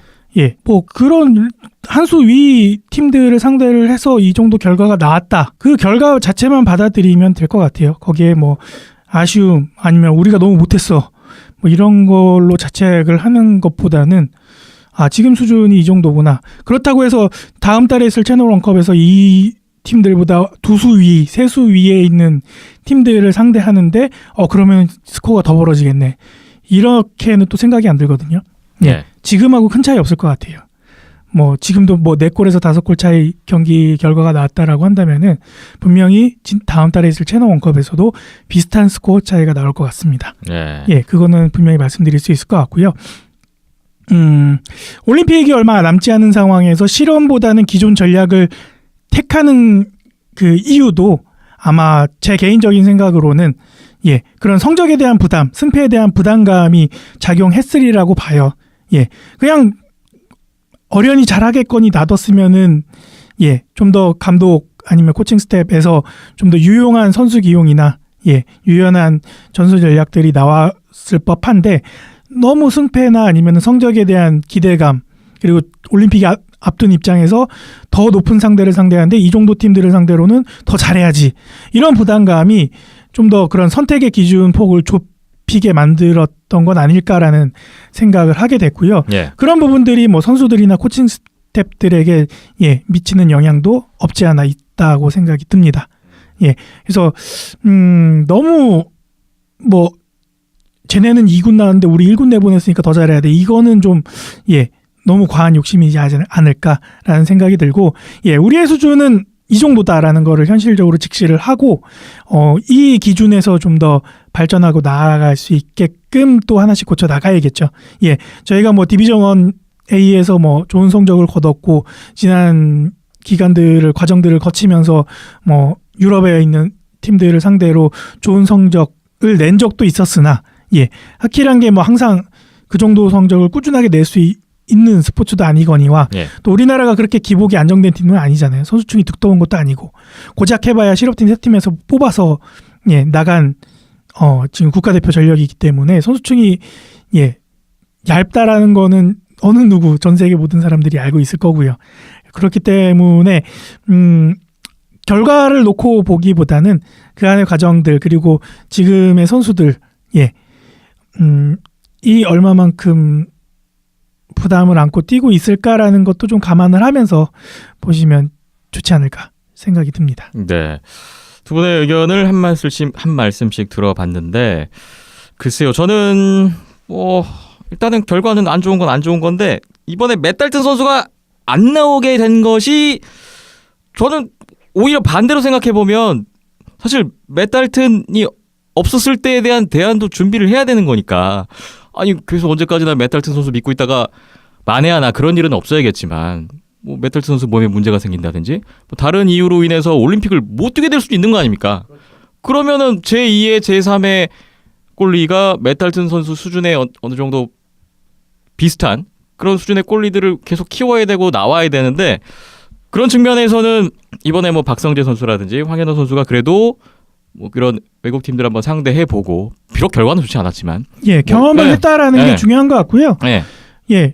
뭐 맷달튼 없어도 뭐 없는 상황이 왔어도 뭐 없으면 없는 대로 가는 게 맞는 거죠. 그리고 뭐 거기서 뭐 짧은 기간 내에 지금 뭐 몇 달 남지도 않은 상황에서 선수를 키워내는 거는 도저히 불가능하거니와 네. 기존에 있는 선수들 그리고 컨디션이 좋은 선수들을 잘 선발을 해서 출전시키는 것도 능력이니까요. 코칭 스텝에. 뭐 그런 부분에 있어서는 크게 실력은 떨어질지언정 뭐 크게 걱정할 거리는 아니다라고 생각이 들고요. 국내에 뭐 충분히 뭐 잘하는 국내 골리들도 대기하고 있으니까 네. 그래서 어느 선수가 선발이 될까 그리고 최근에 어느 선수가 컨디션이나 폼이 좋다더라 이런 거를 같이 보면서 그 선택을 지켜보는 것도 한 가지 재미 요소가 될 것 같아요. 뭐 그렇게 계속 경험을 쌓고 어쨌든 우리가 가장 중요시하고 일단은 승부를 걸어야 되는 대회는 이 대회가 아니니까 어쨌든 계속해서 뭐 과정인 거고요. 네. 이런 뭐 경기 시간을 통해서 그렇게 경험을 해보고 아까 실험이 좀 적었다고 말씀을 주셨는데 저는 이런 게 오히려 실험인 것 같아요. 그런 측면에서 조금 긍정적인 요소를 한번 찾아봤거든요. 이현숙 기자님이 아까 되게 만족스럽지 못한 부분에 대해서 요목조목 지적을 해주셨는데 혹시 이번 대회 통해서 우리가 좀 긍정적으로 보여줬던 모습은 없었을까요? 네, 긍정적인 부분도 이제 많진 않았지만 있긴 있었습니다. 가령 뭐 예를 들면 첫 경기에서 좀 어려운 상황에서도 어쨌든 4점이나 내지 않았습니까? 뭐 지난번 이제 EHC 코리아에서 냈던 득점과 똑같은 정도의 수준의 득점을 했기 때문에 그런 부분은 나쁘지 않았어요. 그리고 상대에게 실점을 해도 바로 곧바로 따라붙는 뭐 1피리어 라전스키 선수의 골이라든지 아니면 뭐 2피리어 조민호 선수의 골 뭐 이런 부분 같은 경우에는 좀 충분히 긍정적인 부분을 좀 찾을 수 있었던 한 대 맞더라도 바로 다시 우리가 한 대 칠 수 있는 이런 능력을 가졌다는 그런 부분이 어쨌든 좀 강팀을 상대로 나왔다 이런 부분은 앞으로도 좀 무기가 될 수 있는 가능성이 크기 때문에 이런 부분은 좀 긍정적이었던 것 같아요. 그리고 문제점을 많이 지적을 해드렸는데 문제점이 많이 나올수록 좋습니다. 평가전은 그렇기 때문에 이런 부분의 문제점을 어쨌든 코칭 스텝이 해답을 찾기만 하면 되는 거기 때문에 이제 뭐 찾을 수 있을지 없을지에 대한 해답은 뭐 그때 돼서 나오겠죠. 그런데 이제 이런 부분에 문제점이 나왔으면은 찾는 이런 부분의 능력만 또 이제 코칭 스텝에서 그런 부분을 이나 선수들이 그런 능력 우리는 이런 능력을 가지고 있다라는 부분을 좀 말씀을 이제 보여주기만 한다면 또 그렇게 문제 될 거는 없어요. 결과적으로 이거는 평가전이기 때문에 그렇게 큰 의미를 갖지는 않습니다. 그런데 이 과정에서 나왔던 문제점은 전 지적을 해드린 거고요. 뭐 라돈스키 선수 오랜만에 대표팀 와서 뭐 포인트적으로도 좀 활약을 보여줬고 최근에 조민호 선수도 한라 소속팀 내에서도 그렇고 대표팀에서도 이번에 좀 2경기 연속 골 맛을 봤고 득점력이 좀 살아나고 있는 것 같아서 그런 부분은 좀 긍정적으로 또 보이기도 하네요. 우리나라 남자 대표팀이 오는 12월에 러시아 모스크바에서 열리는 2017 유로 하키 투어 채널 원컵 대회에 또 참가를 앞두고 있습니다. 잠시 아시아리그 복귀를 했다가 더 강팀들과 이제 만날 준비를 하고 있네요. 한편 우리나라 여자 아이스하키 대표팀도 헝가리 4개국 친선 대회에 참가를 했었습니다. 여자 아이스하키 대표팀이 더 고무적인 결과를 내지 않았나 싶은데요. 헝가리 미슈콜츠에서 헝가리, 덴마크, 프랑스와 만나고 왔습니다. 첫 번째 경기 헝가리전 1대3으로 패했는데요. 18대 41 슈팅수 많이 열세를 했고요. 신소준 골리가 39세이브 활약을 보여줬습니다. 한 점차 경기 이어가다가 마지막 엠티넷 골 내주면서 2골차 패배가 됐습니다. 다음 덴마크와의 두 번째 경기 박예은 선수 추격골 1대2까지 따라 붙었었는데 이후에 추가 2실점하면서 최종 스코어 1대4로 2연패를 당했고요. 마지막 세 번째 경기 프랑스전의 결과가 좋았습니다. 1피리어드 초반에 파워플레이 골, 선제골 내준 경기였는데 이진규 선수 동점골, 김세린 선수 역전골 나왔고 마지막에 엄수현 선수 엠티넷 골까지 더했고요. 3대1로 역전승을 거뒀습니다.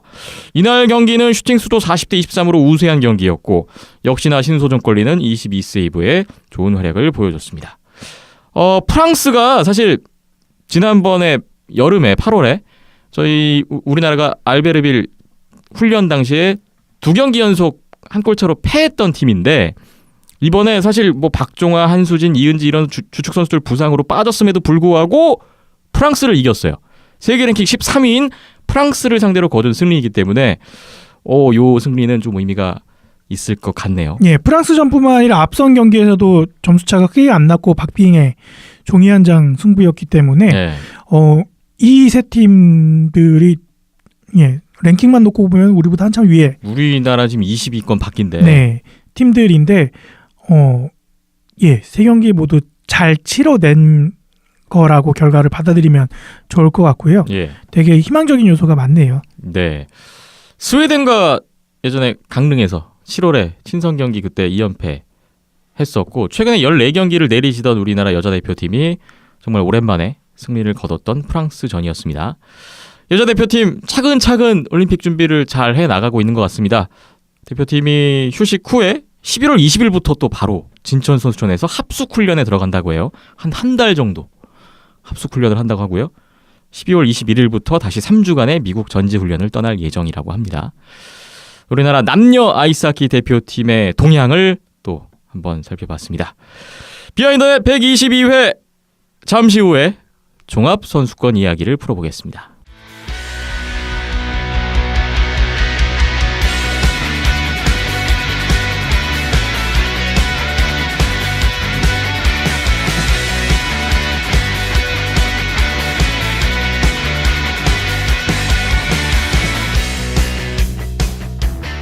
비하인드넷 함께하고 계시고요. 제72회 전국 종합 아이스하키 선수권대회 소식 전해드리겠습니다. 고양 어울림놀이 얼음마루에서 11월 8일부터 11월 16일까지 진행이 됐던 대회입니다. 우리나라 성인 팀들은 모두 다 참가를 하는 대회였어요. 이번 대회는 대회 룰이 약간 예년에 비해서 바뀌었는데요. A조와 B조로 나눠서 진행을 했습니다. A조에 경희대, 상무, 한양대 세 팀이 있었고 B조에 광운대, 연세대, 고려대, 대명 킬러 웨일즈까지 네 팀이 조별 리그를 펼쳤습니다. 안양한라와 하이원이 왜 없냐?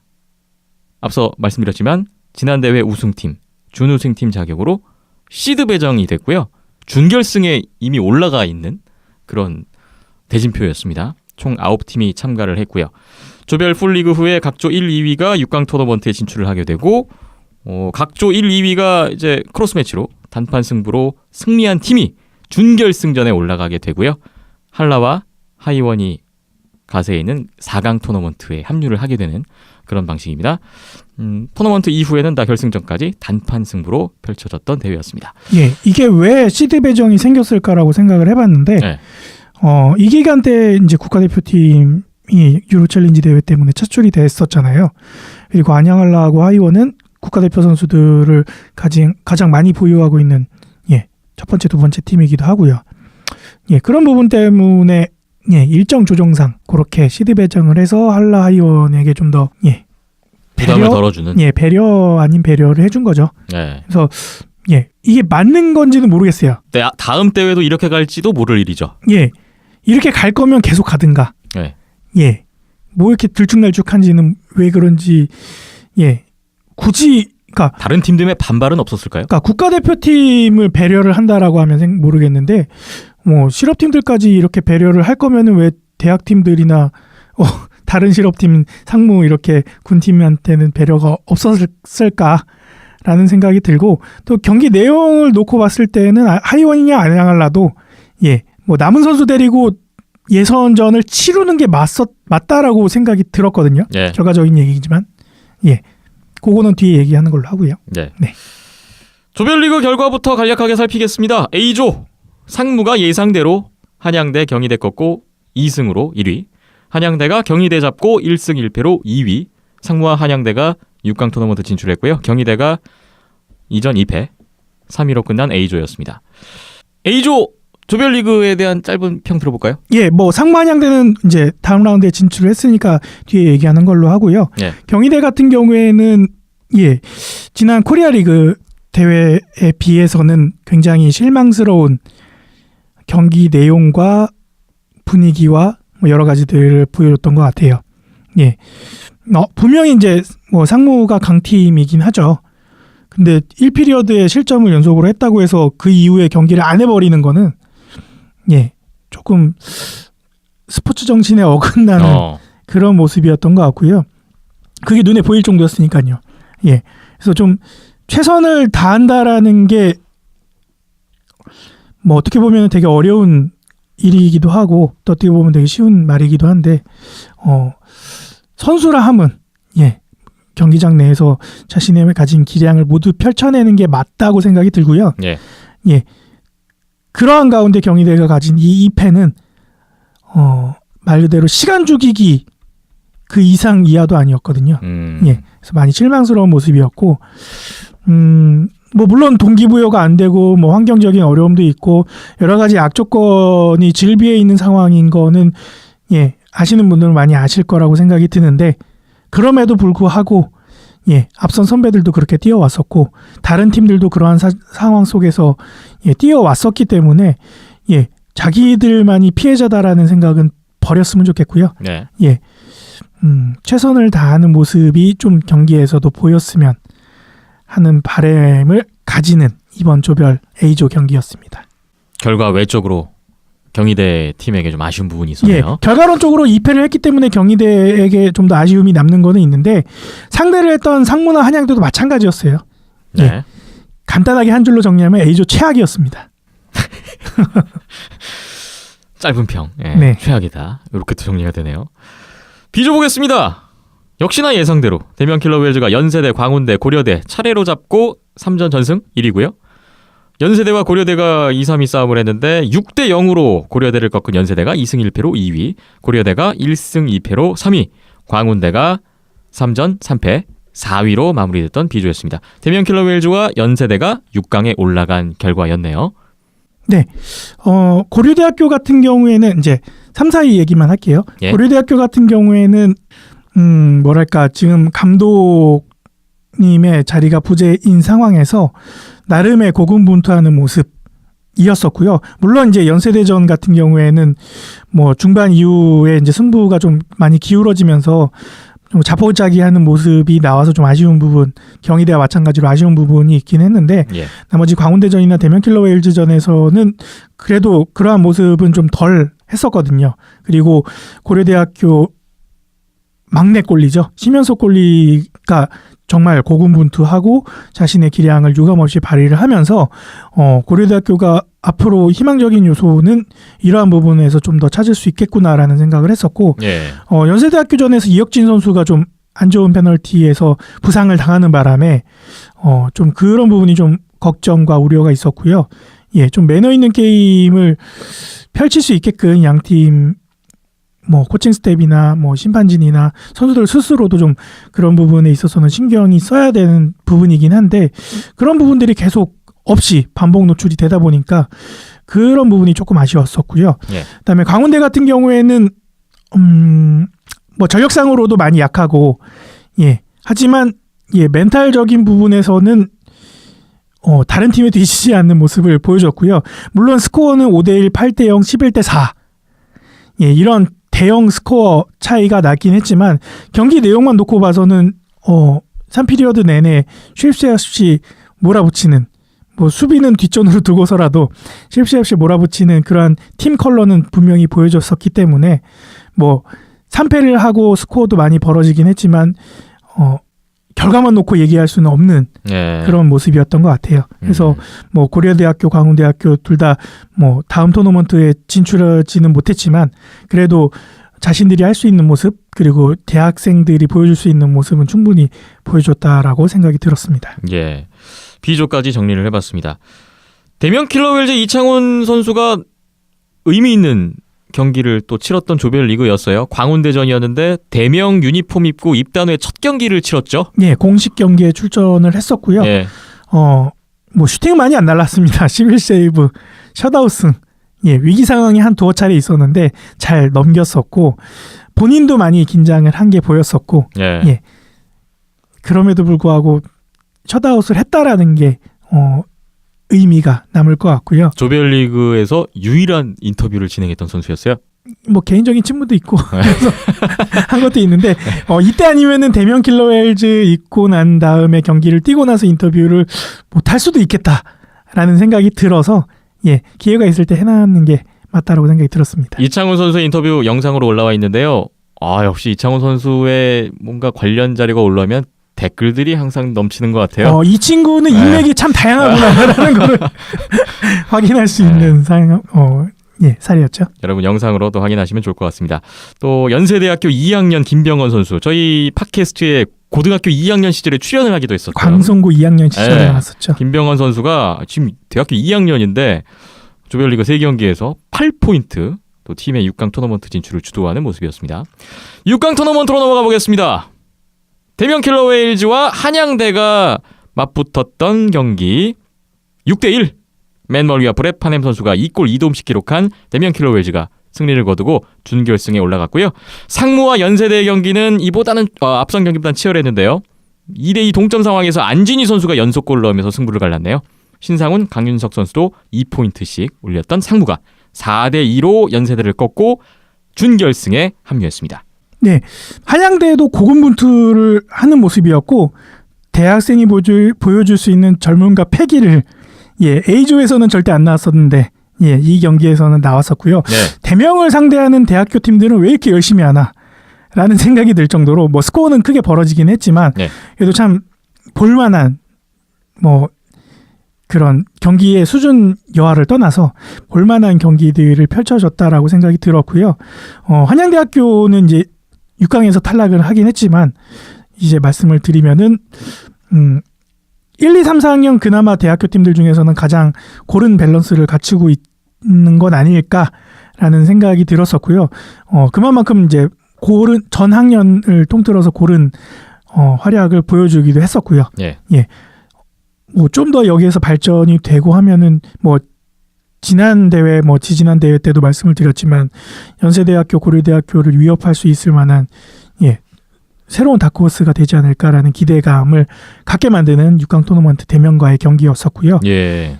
그럼에도 불구하고 대명이 잘하긴 잘했어요. 맨멀리, 브렛 파넴, 스즈키 유타 이 라인에서 계속 포인트들이 쌓여지면서 뭐 경기 뒤 결과는 뭐 어쩔 수 없는 거고 내용만큼은 좀 재밌었던 경기였고 상무연세대 같은 경우에도 의외로 박빙의 경기가 펼쳐지지 않을까라는 생각도 하긴 했었는데 경기 내용은 상무가 쉽게 가져가는 그림이었었고요. 두 골 차로 뭐 추격하는 그림이 있었긴 했지만 사실 이날 상무와 연세대 둘 다 경기력은 정말 안 좋았었거든요.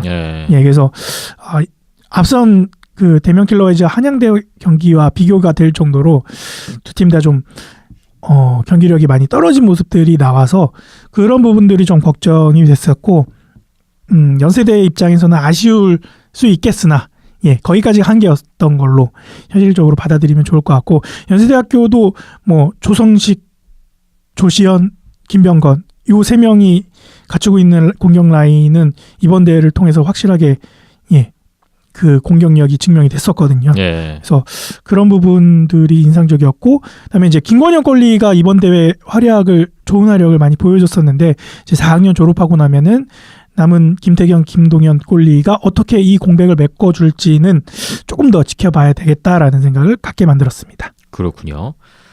6강 토너먼트까지 정리를 했습니다. 여기까지는 아무런 이변이 없었다라고 봐야 될 것 같아요. 예상대로 올라갈 팀이 계속 올라갔던 결과였습니다. 준결승, 결승 얘기가 좀 더 길어질 것 같은데요. 준결승 첫 번째 경기, 지난 대회 준우승팀 시드 배정을 받았던 하이원과 A조 1위를 시작으로 올라왔던 상무의 대결이었습니다. 골이 많이 났던 경기였는데요. 이날 양팀 모두 국가대표팀 선수들이 거의 다 팀에 복귀해서 출전을 했었던 경기였습니다. 1피리어드의 1분 만에 최정식 선수의 선제골 시작으로 하이원이 2피리어드 중반에 이미 4대0으로 스코어를 벌리면서 일찌감치 승부를 가르지 않나 싶고요. 상무의 추격이 계속 있었는데 이를 잘 뿌리쳤던 하이원이었네요.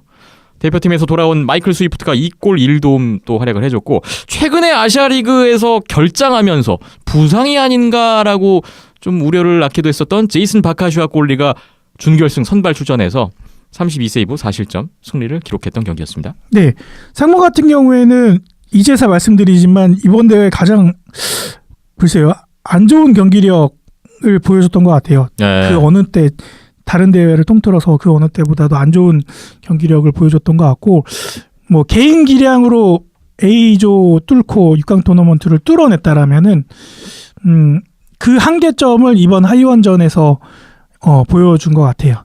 그래서 많이 아쉬웠었고 하이원 같은 경우에는 뭐 평소와 다름없는 공격력을 바탕으로 경기를 치러냈었고요. 마이크 테스트위드가 없음에도 불구하고 뭐 제프 디맨이 없음에도 불구하고 뭐 고른 득점력을 보여줬고 뭐 추격은 있었긴 했지만 그것도 어느 정도 여유에서 오는 빈틈이었기 때문에 예. 그것도 크게 문제가 된다라고는 생각이 안 들었고요.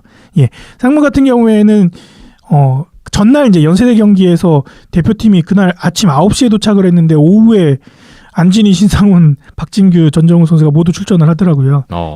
그런 좀 체력적인 부담을 안고 있었고 그 다음 경기도 이어서 펼쳐지기는 했는데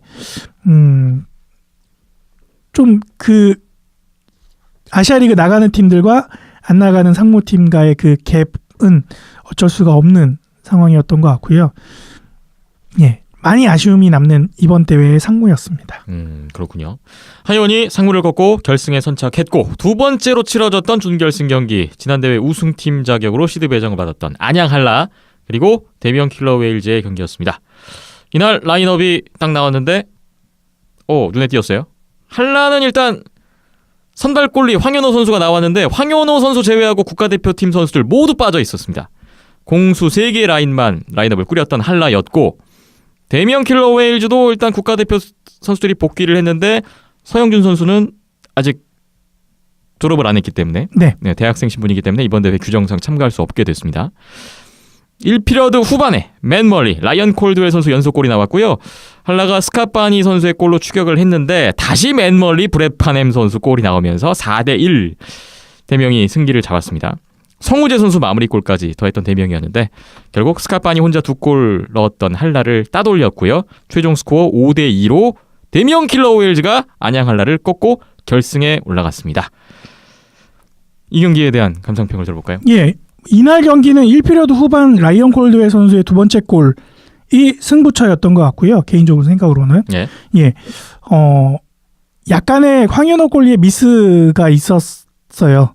그래서 맨멀리 선수가 이제 비하인드 쪽에서 반대쪽 이제 뒤쪽에 들어오는 선수 쪽으로 밀어주는 패스를 끊어내기 위해서 스틱을 좀 뻗어봤는데 오히려 더 뒤에 있었던 라이언 콜드웰 선수에게 패스가 이어지면서 좀 골을 쉽게 헌납하는 내용의 그림이 있었거든요. 그래서 그 부분에서 조금 선수들 전체적으로 좀 멘탈이 흔들렸던 부분은 아니었을까라는 생각이 들었고 전체적인 경기 내용은 대명이 압박하고 한라가 맞받아치는 그런 그림이 오고 갔는데 대명 킬러 웨일즈가 대학팀들을 상대하거나 실업팀들을 상대하거나 항상 시종일관 같은 경기력과 모습을 반복해서 보여줬었거든요. 상대가 바뀌어도 대명의 경기력은 바뀌지 않았다고요? 크게 달라지지 않았다고요? 좋든 나쁘든.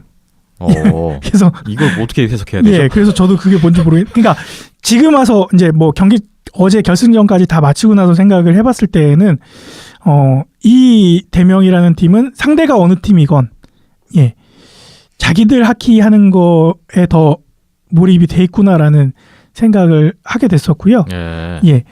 그리고 안양 한라전을 기점으로 지금 유일하게 실업팀 중에서는 조별 예선까지 다 거치면서 어떻게 어제 결승전까지 포함해서 이번 대회에서 가장 많은 경기를 치러낸 팀은 대명 킬러 웨일즈가 유일하기 때문에 그렇죠. 근데 이런 경기들을 치러내면서 안 좋았던 부분들도 안양 한라 그 준결승전을 기점으로 해서 어느 정도 그 아시아리그 시즌 초반에 사할린이나 안양 한라를 상대했었던 그런 모습들 경기 내용은 별로 그렇게 뛰어나진 않지만 탄탄한 수비 집중력과 골리 집중력을 통해서 승리를 낚아채는 그런 모습들이 조금씩 되찾아오고 있는 건 아닐까라는 생각을 이 경기를 통해서도 한 번 더 들었던 것 같아요. 대명 킬러 웨일즈가 역시나 맨멀리 2골 1도움, 브렛 파넴 1골 1도움, 스틸키 유타 3도움, 라이언 콜드웰 또 골 기록했고요. 특히나 거의 포인트 대부분을 외국인 선수들이 만들었던 준결승 경기였는데요. 팀 창단 후에 처음으로 공식 대회 결승에 진출하는 성과를 냈던 대명 킬러 웨일즈였습니다.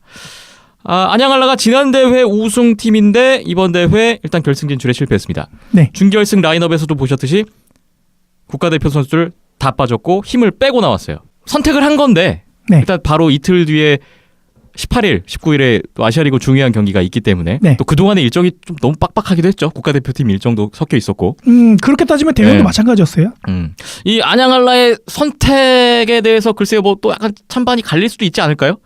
이런 선택을 할 수 있다. 내지는 그래도 너무 최선을 다하지 않는 게 좀 문제가 있는 거 아니냐. 뭐 이런 얘기가 나올 수도 있지 않을까요? 그거는 결과가 이렇게 네. 나왔기 때문에 그런 네. 얘기들이 나올 수 있는 것 같고요. 결과 이전에라도요. 결과 이전에라도 모든 팀들은 승리를 위해서 경기에 네. 출전하는 거고 그 승리를 위해서 라인업을 구성하게 되는 거니까 네.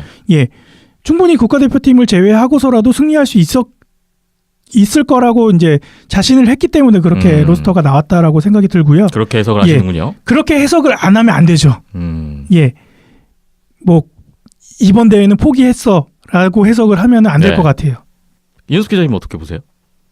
저는 전반적으로 대회에 좀 선수들에 대한 동기부여가 조금은 그래도 부족하지 않나라는 생각이 들긴 들어요. 네. 예를 들면 뭐 상금이 됐든 뭐가 됐든 정말 타이틀에 대한 자부심, 명예가 됐든 이런 부분에서 좀 동기부여가 많이 되고 이런 부분이 있으면은 사실 조금 다른 선택을 하지 않았을까라는 생각이 들기도 하거든요. 근데 그런 생각을 갖고 있으면 선수를 해서는 안 되죠. 모든 공식 경기에 출전을 하게 되는데 예, 동기부여가 없다고 경기를 포기하는 건 말이 안 되는 것 같고요. 일단 출전한 선수들은 이기기 위해서 경기를 하는 거고 네. 동기부여를 가져야 하는 건 맞는데요. 예, 승리에 대한 동기부여가 있어야 되지. 네. 예, 그 승리 외적인 요소에서 동기부여를 찾는 거는 예, 조금 선수로서는 잘못된 생각을 가질 수 있을 것 같아요. 제 생각은 그렇습니다. 조금 의견이 갈립니다. 네, 저는 이제 그렇게 생각을 하고 뭐 어쨌든 안양할라가 저는 예전부터 이제 이런 계획을 가지고 있었다라고 들었습니다. 이번에 왜냐하면 전반적으로 스케줄 이런 부분 문제도 있었고 국가대표 탈출도 많았기 때문에 이런 선택을 하는 것 자체는 사실 이제 뭐 문제가 될 수도 없기도 해요. 왜냐하면은 안양할라가 사실 이번에 뭐 11월부터 선수 빠진다 뭐 이런 부분으로부터 선수 보강도 굉장히 많이 하지 않았습니까? 그게 결과가 사실 이번 대회에서 그나마 새 라인을 꾸릴 수 있었던 것도 그런 결정을 해서였어요. 그런데 그 결과는 사실상 좋게 나올 수가 없죠. 왜냐하면은 이제 4강 상대가 다른 팀이면 또 모르겠는데 정말 뭐 어떻게 보면은 외국인 라인이라든지 이런 부분이 확실한 대명이었기 때문에 예. 더더욱 좀 승리를 사실 게다가 대명은 나왔어요. 선수들이 국가대표진이 그냥 다 나와버렸습니다. 그렇기 때문에 거기서 더 차이가 벌어졌기 때문에 사실 좀 많이 어려운 그런 상황에서 뭐 할라가 어떻게 보면은 패하는 게 그렇게 이변은 아닌 결과라고도 말씀드릴 수가 있습니다. 예, 뭐 네. 대명 국가대표를 해봤자 이영준, 브라이언 영 2명밖에 없었고요. 네. 그래도 그 두 선수가 빠졌을 때 사실 좀 전력의 공백이 느껴지는 건 사실이기 때문에 근데 안양을 했을 때는 큰 차이가 없었던 것 같아요.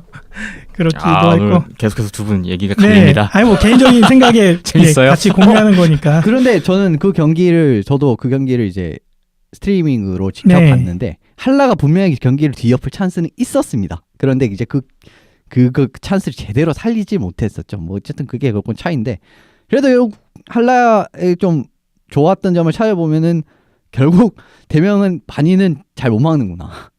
반이는 예. 그렇죠. 그런 결과 반이 선수가 이 경기에서 상당히 좋았거든요. 그러니까 서로 그 큰 형님들이 항상 이 두 팀 만날 때마다 이 두 선수가 언급되는데 스카파니아 맨멀리는 그렇죠. 예, 절대적인 뭐 전력의 핵심인 예, 것 같아요. 한 수 위의 실력을 가진 선수들임은 분명한 것 같고요. 예. 예, 그 선수의 플레이 존재만으로도 팀에 끼치는 영향이 굉장히 크다라는 거를 예, 항상 이 두 팀이 맞대결 할 때마다 다시금 되새겨지는 것 같습니다.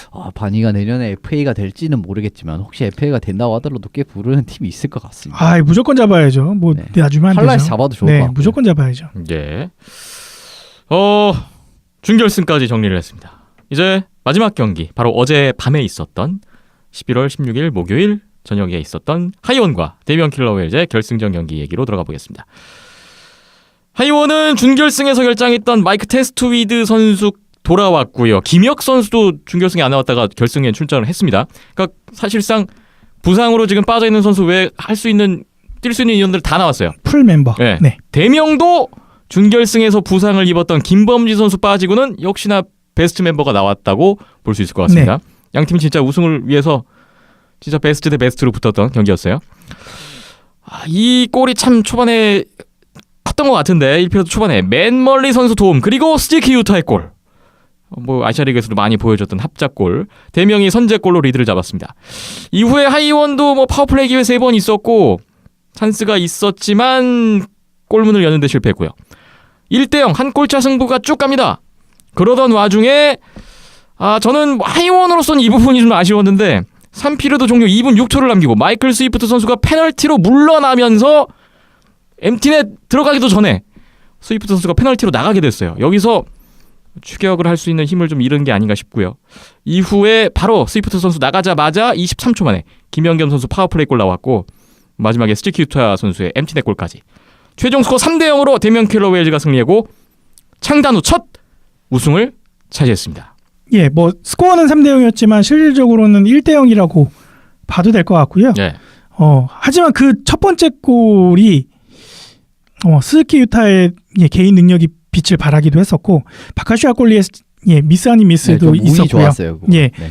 예, 백핸드로 때린 게 어떻게 그렇게 들어갔다라는 게 이 승부를 확 뒤집어 낼 수 있는 그런 장면이었었고요. 이 경기를 통해서 저는 이제 하이원도 조별 예선을 치렀어야 되는 게 맞다. 예, 국가대표가 빠진 멤버였어도 예. 예, 그렇게 생각이 들었었고요. 체력적인 부담은 뭐 모든 팀들이 다 동일하게 갖고 있었겠지만 대명이 더 부담이 컸다라는 거는 뭐 부정할 수 없는 사실이고요. 네, 경기를 너무 많이 했죠. 예.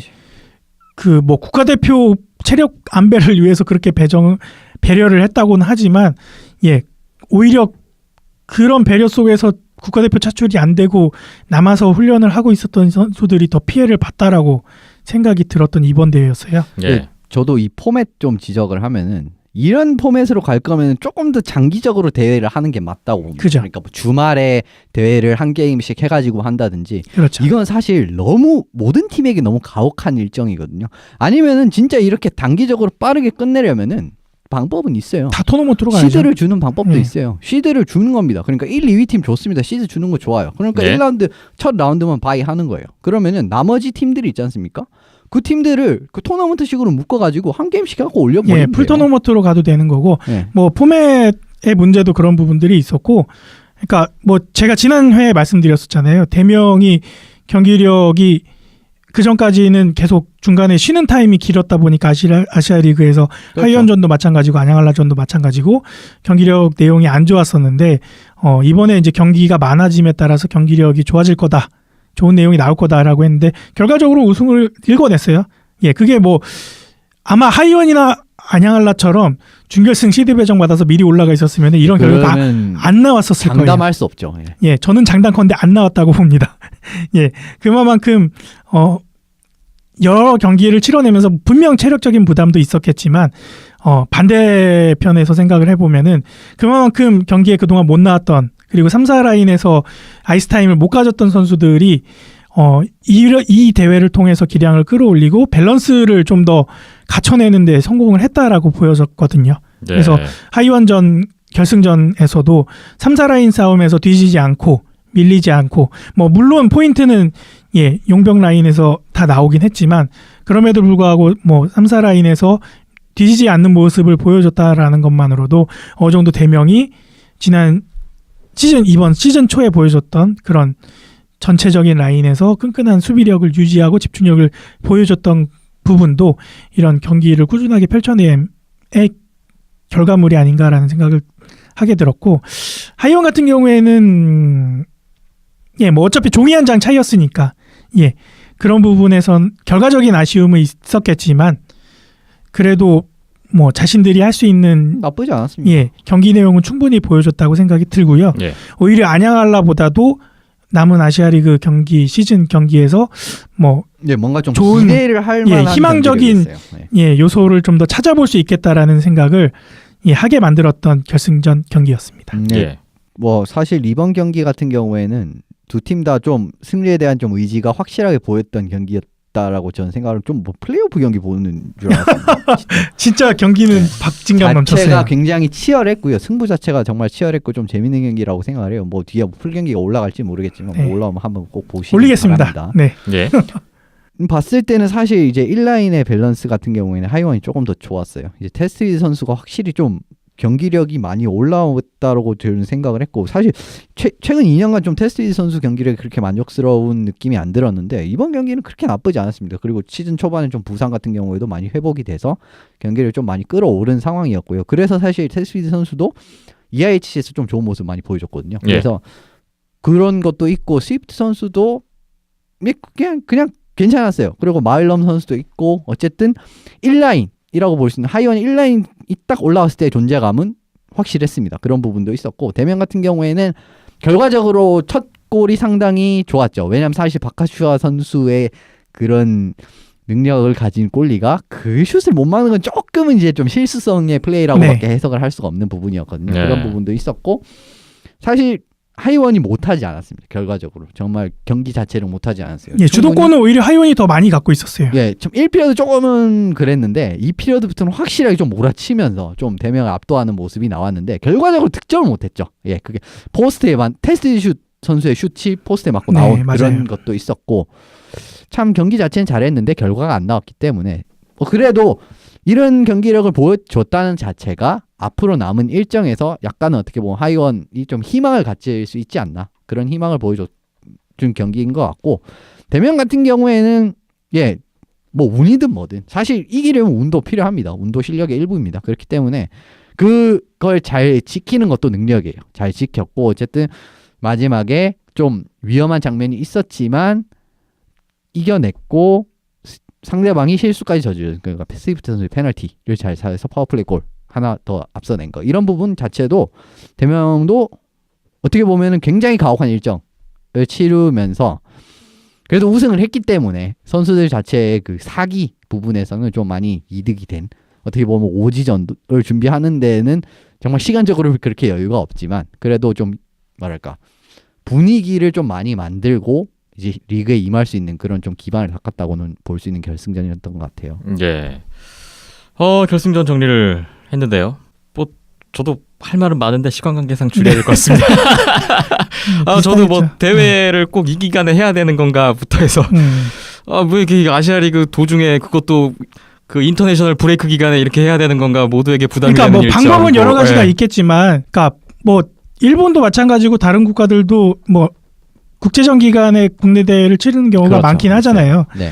뭐 근데 이제 일본도 당장 다음 달에 전일본이 예정. 예, 근데 이제 국제전 기간이 뭐 1년에 한 번만 있는 것도 아니고 예. 그래요, 맞아요. 주기적으로 있다 보니까 뭐 조별예선은 앞서 치러내고 다음 인터내셔널 브레이크 기간 동안에 뭐 토너먼트를 치러낸다거나 이렇게 나눠도 될 것 같고 방법은 여러 가지가 있는데 굳이 꼭 이 짧은 기간에 이걸 다 몰아쳐서 해야 되나? 네. 이것도 또 모자라니까 경기 수를 줄여버리고 경기 수를 줄임에 대해서는 뭐 다른 대학 선수들이나 아니면은 상무 선수들에 대한 오는 피해가 또 많기도 하고요.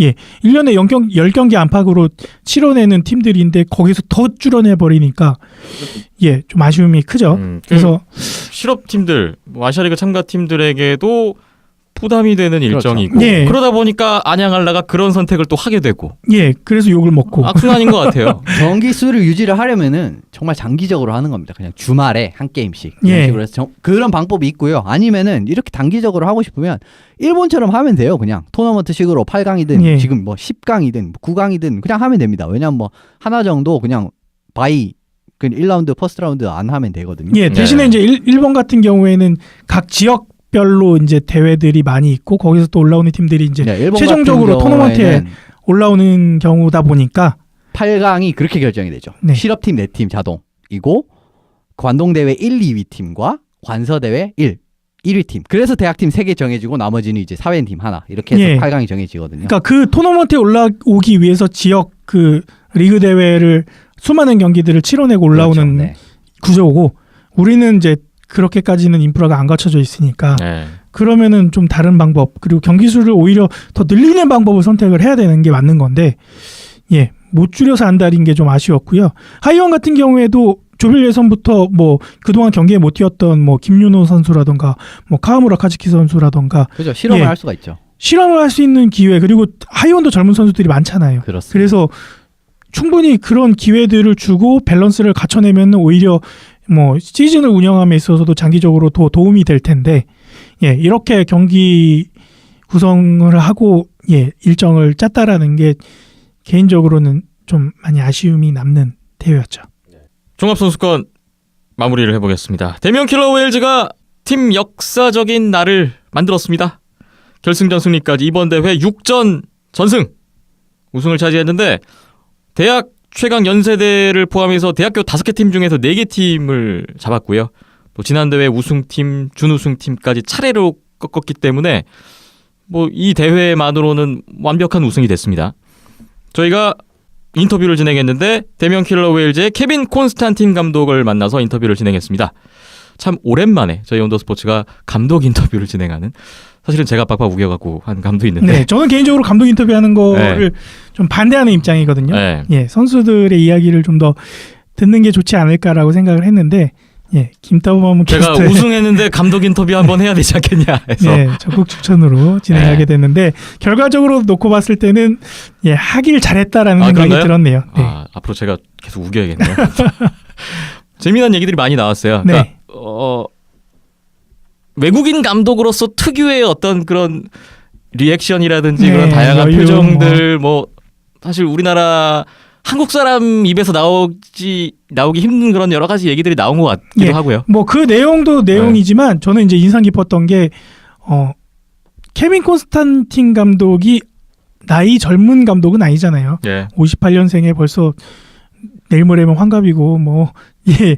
어느 정도 우리나라로 치면은 어르신으로 대접받을 수 있는 감독님인데 그 하키에 대한 정말 오랜 경험이 축적된 어르신이 봤을 때 우리나라 하키의 전망, 미래 어떨까라고 질문을 주셨었잖아요. 예. 그거에 대한 답변이 참 인상 깊었거든요.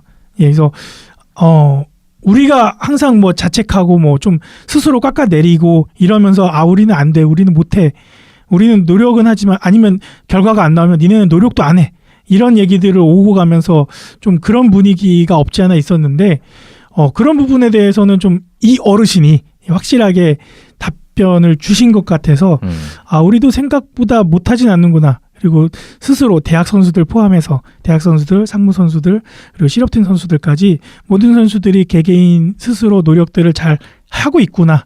그런 부분이 전 세계 어디를 봐도 뒤처지지 않는구나라는 거를 좀 간접적으로나 볼 수 있어서 좀 그게 좀 인상 깊었고, 그 부분을 또 인스타그램 저희 공식 계정을 통해서 공유를 하기도 했고요. 네. 인터뷰 내용도 같이 올라와 있습니다. 네.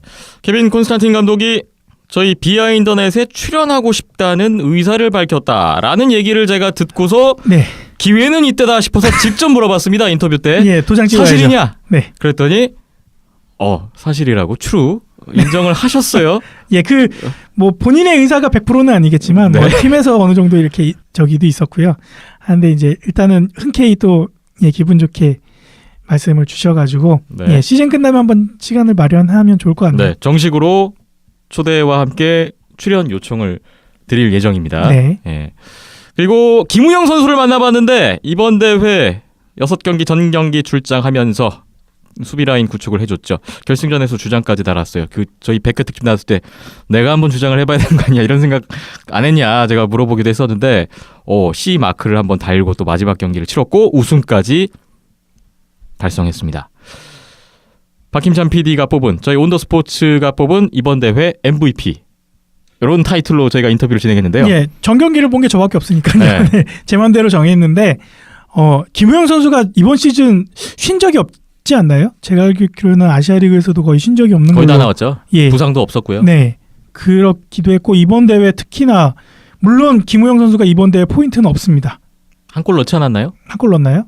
제가 알기로는 없는 걸로 알고 있는데. 네. 아무튼 뭐 디펜스이기 때문에 뭐 그런 것 같아요. 공격수나 골리 같은 경우에는 뭔가 좀 스탯으로 나와 있어서 이 선수들의 활약도를 어느 정도 간접적으로나마 측정할 수 있는 스탯이란 게 있는데 디펜스는 그런 부분들이 좀 많이 없다 보니까 좀 눈에 안 띄는 경향이 있는데, 김우영 선수 같은 경우에는 안양알라 시절, 상무 시절, 그리고 대명 킬러 웨일즈까지 각 팀에 몸담고 있으면서 그 색깔이 가장 극명하게 바뀐 선수 중에 한 명이라고 생각이 들거든요. 네. 그리고 그게 이제 뭐 부정적으로 바뀐 게 아니라 긍정적으로 좀 더 이 선수가 발전해가고 있음을 보여주고 있는 것 같아서 특히 이번 대회에 그런 모습들이 더 두드러지게 나타나지 않았나 생각이 들어서 제 맘대로 온더스포츠 선정이라는 타이틀과 함께 MVP라는 타이틀을 드렸던 거고요. 네. 당연히 선물은 없고요. 선물이 없냐고 김우영 선수가 질문을 하셔가지고 약간 당황했는데 그런 거 없다고 하고요. 대신에 보니까 인터뷰 영상에 신경을 많이 써줬던데요. 인스타그램 계정까지 홍보해주는 말킴 오일. 이런 거 최초로 자막에다가 선수 SNS로 홍보해주는. 예전에 이제 그 김우영 선수가 대명에 처음 합류를 했을 때 인터뷰 영상을 저희가 올렸었잖아요. 네. 그때 한번 시도를 하려고 했었는데 본인은 괜찮다고 했거든요. 네. 어차피 유부남이라서 뭐 팔로우도 잘 안 한다 뭐 이렇게 얘기를 했었는데 네. 뭐 인터뷰 내용도 진지함 속에서 어느 정도 좀 재미도 있고 해서 나름 뭐 그렇게 자막을 써봤습니다. 자, 영상 보신 분들은 김우영 선수 인스타그램 한번 찾아가시는 것도 팔로우 하시면 또 좋을 것 같네요. 네. 많이 응원해 주셨으면 좋겠어요, 선수들한테. 케빈 콘스탄틴 감독, 김우영 선수 인터뷰 영상으로 올라와 있습니다. 여러분 못 보신 분들은 다시 한번 확인을 해보시면 좋을 것 같아요. 이번 대회 최우수 선수 타일러 와이먼 선수가 결승전 26세이브 셧아웃 포함해서 3경기 65세이브 3실점. 최우수 선수 타일러 와이먼 선수였고요. 뭐 준우승팀에서 우승 선수 나오죠. 트로이 마일럼 선수, 미기상 안정현, 황현호 선수, 포인트상은 맨 멀리스트 기우타 선수 준결승 결승에서 5포인트씩 기록했습니다. 지도자상 케빈 콘스탄틴 감독, 역시 우승팀 감독이 지도자상이죠. 심판상 최영진 심판까지 모두 수상이 되면서 제72회 대회는 마무리가 됐습니다. 비하인드넷 122회 마무리를 향해 가고 있습니다.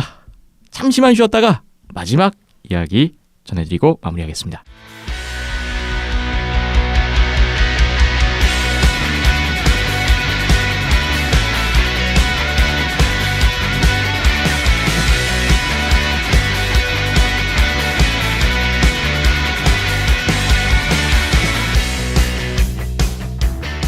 비하인드넷 마무리할 시간이 왔는데요. 아시아리가 아이스하키가 재개됩니다. 휴식기를 마치고 재개되는 아시아리가 아이스하키 이번 주말부터 시작됩니다. 11월 18일, 11월 19일 안양 한라와 일본 제이지 크레인즈의 2연전이 우리나라 안양에서 진행됩니다.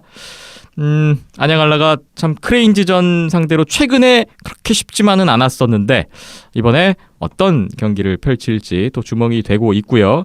그리고 같은 날에 11월 18일, 11월 19일 우리나라 인천에서는 대명 킬러 웨일즈와 오지 이글스가 2연전을 갖습니다. 일본 제지 크레인즈, 오지 이글스가 우리나라로 이제 원정 경기를 와서 국내 세 팀과 6연전을 치르는 일정이 진행되는 이번 주입니다. 이 팀들도 지옥의 일정에 이번에 돌입을 하게 되네요. 스케줄 빡빡합니다. 뭐 대명이나 한라도 스케줄이 빡빡하지만 일본 두 팀도 이번 한국 원정을 시작으로 굉장히 빡빡한 일정을 앞두고 있다는 점 또 눈길을 끄네요. 대명 킬러 웨일즈와 오지 이글스와의 2연전 이번 주말에 또 온더스포츠에서 생중계를 합니다. 오후 5시 경기인데요. 오후 4시 50분부터 역시나 뭐 PC와 모바일 모두 시청 가능하고요. 이번 주는 김태범 캐스터가 안 나오고요. 결장합니다. 네, 김기훈 캐스터라고 네. 새로운 멤버가 합류를 해서 선보이게 됩니다. 제가 안양으로 일단은 가게 네. 됐고요. 박봉석 캐스터도 개인 스케줄상 바빠요. 네. 안 되게 됐고 그래서 새로운 얼굴의 캐스터가 등장한다는 점. 이렇게 멤버들이 점점 좀 늘어나고 있네요. 네, 여러분 또 기대를 해주시면 좋을 것 같네요. 많은 시청을 부탁드리겠고요. 11월 19일, 11월 20일 일요일 월요일에 러시아 유즈노 사할린스크에서 사할린과 도크 프리블레이즈의 2연전이 있습니다. 야, 이 리그 1, 2위의 2연전. 이거 재밌겠다. 요거도 아주 주목을 끄네요. 네, 이 경기도 뭐 이번에 사할린에서 열리죠. 네. 그렇죠. 그렇기 때문에 다 보실 수 있습니다. 그래서 기대되네요. 지켜보시면 될 것 같습니다. 또 뭐 일요일은 경기가 있어도 월요일은 국내에도 경기가 없지 않습니까? 그래서 좀 재밌게 보실 수 있습니다. 월요일날 유한철배가 있습니다. 예. 그렇죠. 쉬지 않는군요. 아시아리그 말씀드립니다. 네. 사할린, 도크 프리블레이즈, 안양 한라까지 지금 1, 2, 3인데 이번 주에 지금 프리블레이즈 같은 경우에는 2연전 결과에 따라서 1, 2, 3위까지 다 순위가 가능한 상황이에요. 네. 아주 중요한 경기들이 잡혀 있습니다.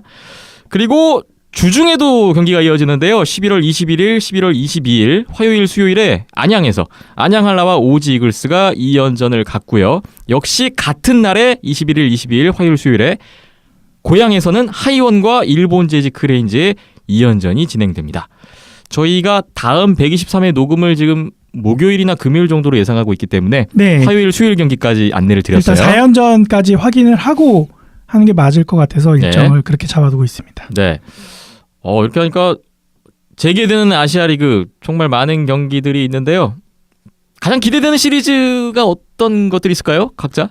저는 사할린과 프리블레이즈를 뽑겠습니다. 어떻게 예상하세요? 아무래도 좀 어렵지 않을까 싶은데 그래도 블레이즈가 연장을 한 번은 가지 않을까 싶습니다. 그래도 사할린이 조금 더 우세에 쓰는 건 맞은 것 같아요. 네. 저는 뭐 물론 이제 1, 2위 팀 간의 맞대결도 기대가 되는데 국내 세 팀을 놓고 봤을 때는 하이원의 4경기가 기대가 되네요. 다음 주 네. 주중하고 그 다음 주 이제 주말 경기가 예정이 돼 있는데 예.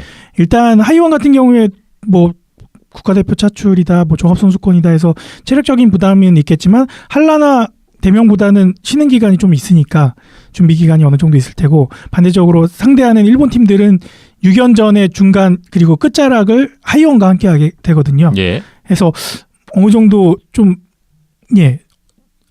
뭐 좀 변수가 있는 상황에서 맞붙게 되기 때문에 하이원의 그런 리그 후반기 반전을 꿈꾸고 있는 계획이 이 부분에서 좀 실행이 되지 않을까 기대가 돼서 하이원 시리즈를 좀 더 주목을 해보겠습니다. 네. 저는 아무래도 국내 세 팀에게 관심이 가는데 한라는 이제 홈 경기만 8경기가 남았어요. 이번 네. 시리즈 시작으로. 그리고 하이원도 고향 6경기 포함해서 국내에서 8경기만 남아 있습니다. 네. 안양 한라와 하이원의 이제 국내 8경기가 시작되는 시점인데 과연 이 두 팀이 어떻게 첫 단추를 깰 거냐. 요거 좀 주목을 해보고요. 한라의 또 메탈튼 선수가 휴식을 취하고 언제쯤 돌아올까? 요것도 한번 주목해 보시면 좋을 것 같고. 저는 개인적으로 대명 킬러 웨일즈와 오지 이글스의 이번 주말 당장 2연전이 가장 좀 눈길을 끄네요. 저는 뭐 체력적인 네. 부담은 크게 신경 안 써도 될 것 같아요. 뭐 체력이 있으나 없으나 이 선수들은 항상 똑같은 경기력을 내고 있기 때문에 지금 대명 킬러 웨일즈 오지 이글스 똑같이 승점 22점이에요. 네, 분명히 지난 대명이 일본 원정 오지 이글스 원정 크레인즈까지. 갔을 때와는 다른 결과가 나올 거라고 생각을 하고 기대도 하고 있습니다. 저도 같은 의견인데 체력적인 물론 일정이 부담스럽긴 한데 일단은 우승을 했잖아요. 네. 이기고 우승하면 피로도는 떨어지지 않을까 그런 측면도 있고 저는 대명 킬러 웨일즈가 지난번에 아이스벅스전, 프리블레이즈전 치르면서 어느 정도 일본 팀들에 대한 적응력과 자신감을 좀 얻었다. 뭐 이런 좀 측면도 있을 것 같고요. 네, 최근 준결승 결승에서 시즌 초반에 네. 그런 끈적한 모습들이 다시 나타나고 있어서 네. 기대가 많이 됩니다. 그래서 뭐 빡빡하지만 어쨌든 우승의 상승세를 어떻게 에너지를 좀 붐업시킨다면 네. 의외로 지난번 프리블레이즈전에 기대 이상의 그런 2연승을 했듯이 그렇죠. 의외로 저는 오지 이글스를 상대로 위닝 시리즈를 할 수 있지 않을까라는 그런 기대감을 갖고 있어요. 근데 엄청 띄우는데요. 코치님 이야기를 들어봤을 때는 오지에서의 경기가 그렇게 나쁘진 않았다고. 항상 선수들도 자신감은 오지한테 더 있더라고요. 근데 제가 좀 걱정이 되는 부분은 딱 하나예요. 콜델 선수 못 나온다. 콜드웰 선수가 두 경기 그죠. 출장 정지로 이번 오지 이글스와 2연전에 못 나옵니다. 오지전을 못 나온다는 게 저는 좀 이게 좀 변수를 작용할 것 저는 오히려 지난 일본 원정 오지 이글스 원정에서 콜데이 선수가 진짜 최악의 별로였어요. 경기력이었거든요. 영 콜드웰이 그때 부진했어요. 그래서 차라리 이번에 빠진 게 잘 됐다. 왜냐하면 콜데이 선수가 오지에서 뛰었었기 때문에 또 오지 선수들이 잘 알고 있을 거고요. 그래서 차라리 빠지는 게 낫다라는 생각에 이번에 한번 결과를 볼 수 있겠다. 엄청 띄우고 있네요. 중계한다고. 아니 진짜 저는 솔직한 심정입니다. 대면 킬러 웨일즈 제가 예전에 뭐 기대 안 된다고 얘기했던 적도 있었잖아요. 근데 이번엔 왠지 대면 킬러 웨일즈의 어떤 그동안에 보여줬던 행보와 팀 색깔을 봤을 때 굉장히 어려운 상황인 건 맞아요. 결장 선수들 많고 힘든 상황인데 의외로 프리블레이전 같은 결과가 나올 수 있지 않을까. 만약에 이 예상이 빗나간다면 다음부터 제 말은 그냥 거르시는 걸로 하시면 될 것 같습니다. 자, 비하인드넷 122회 이제 마무리할 시간이 정말 왔습니다. 마지막으로 대회 안내 하나 해드리고 마무리할게요. 앞서 잠깐 얘기가 나왔는데 유한철배 대회 대학부 경기죠. 네, 제37회 유한철배 전국 대학부 아이스하키 대회가 11월 20일 월요일부터 11월 28일 화요일까지 치러집니다. 장소는 고려대학교 아이스링크고요. 네.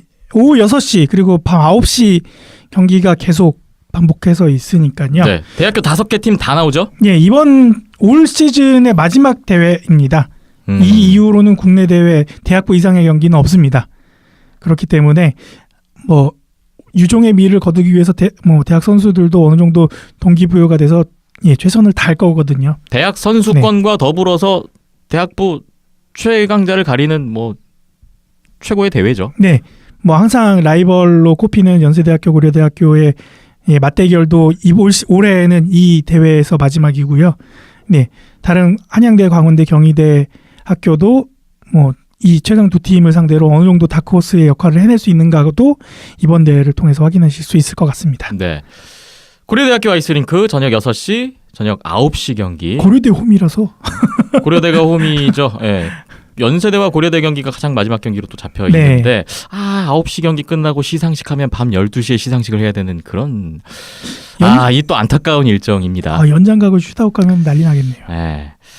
자, 유한철배 대회 여러분 또 많은 관심 부탁드리겠고요. 저희 온더스포츠.tv 홈페이지, 페이스북 온더스포츠, 유튜브 온더스포츠, 팟빵과 아이튠즈, 네이버 스포츠에서도 온더스포츠 검색하시면 네이버 TV까지 참여하실 수 있습니다. 여러분의 많은 참여, 의견, 댓글 부탁드리고요. 마무리하겠습니다. 박김찬 PD, 이현섭 기자, 김태범이었습니다. 함께해 주신 여러분 고맙습니다.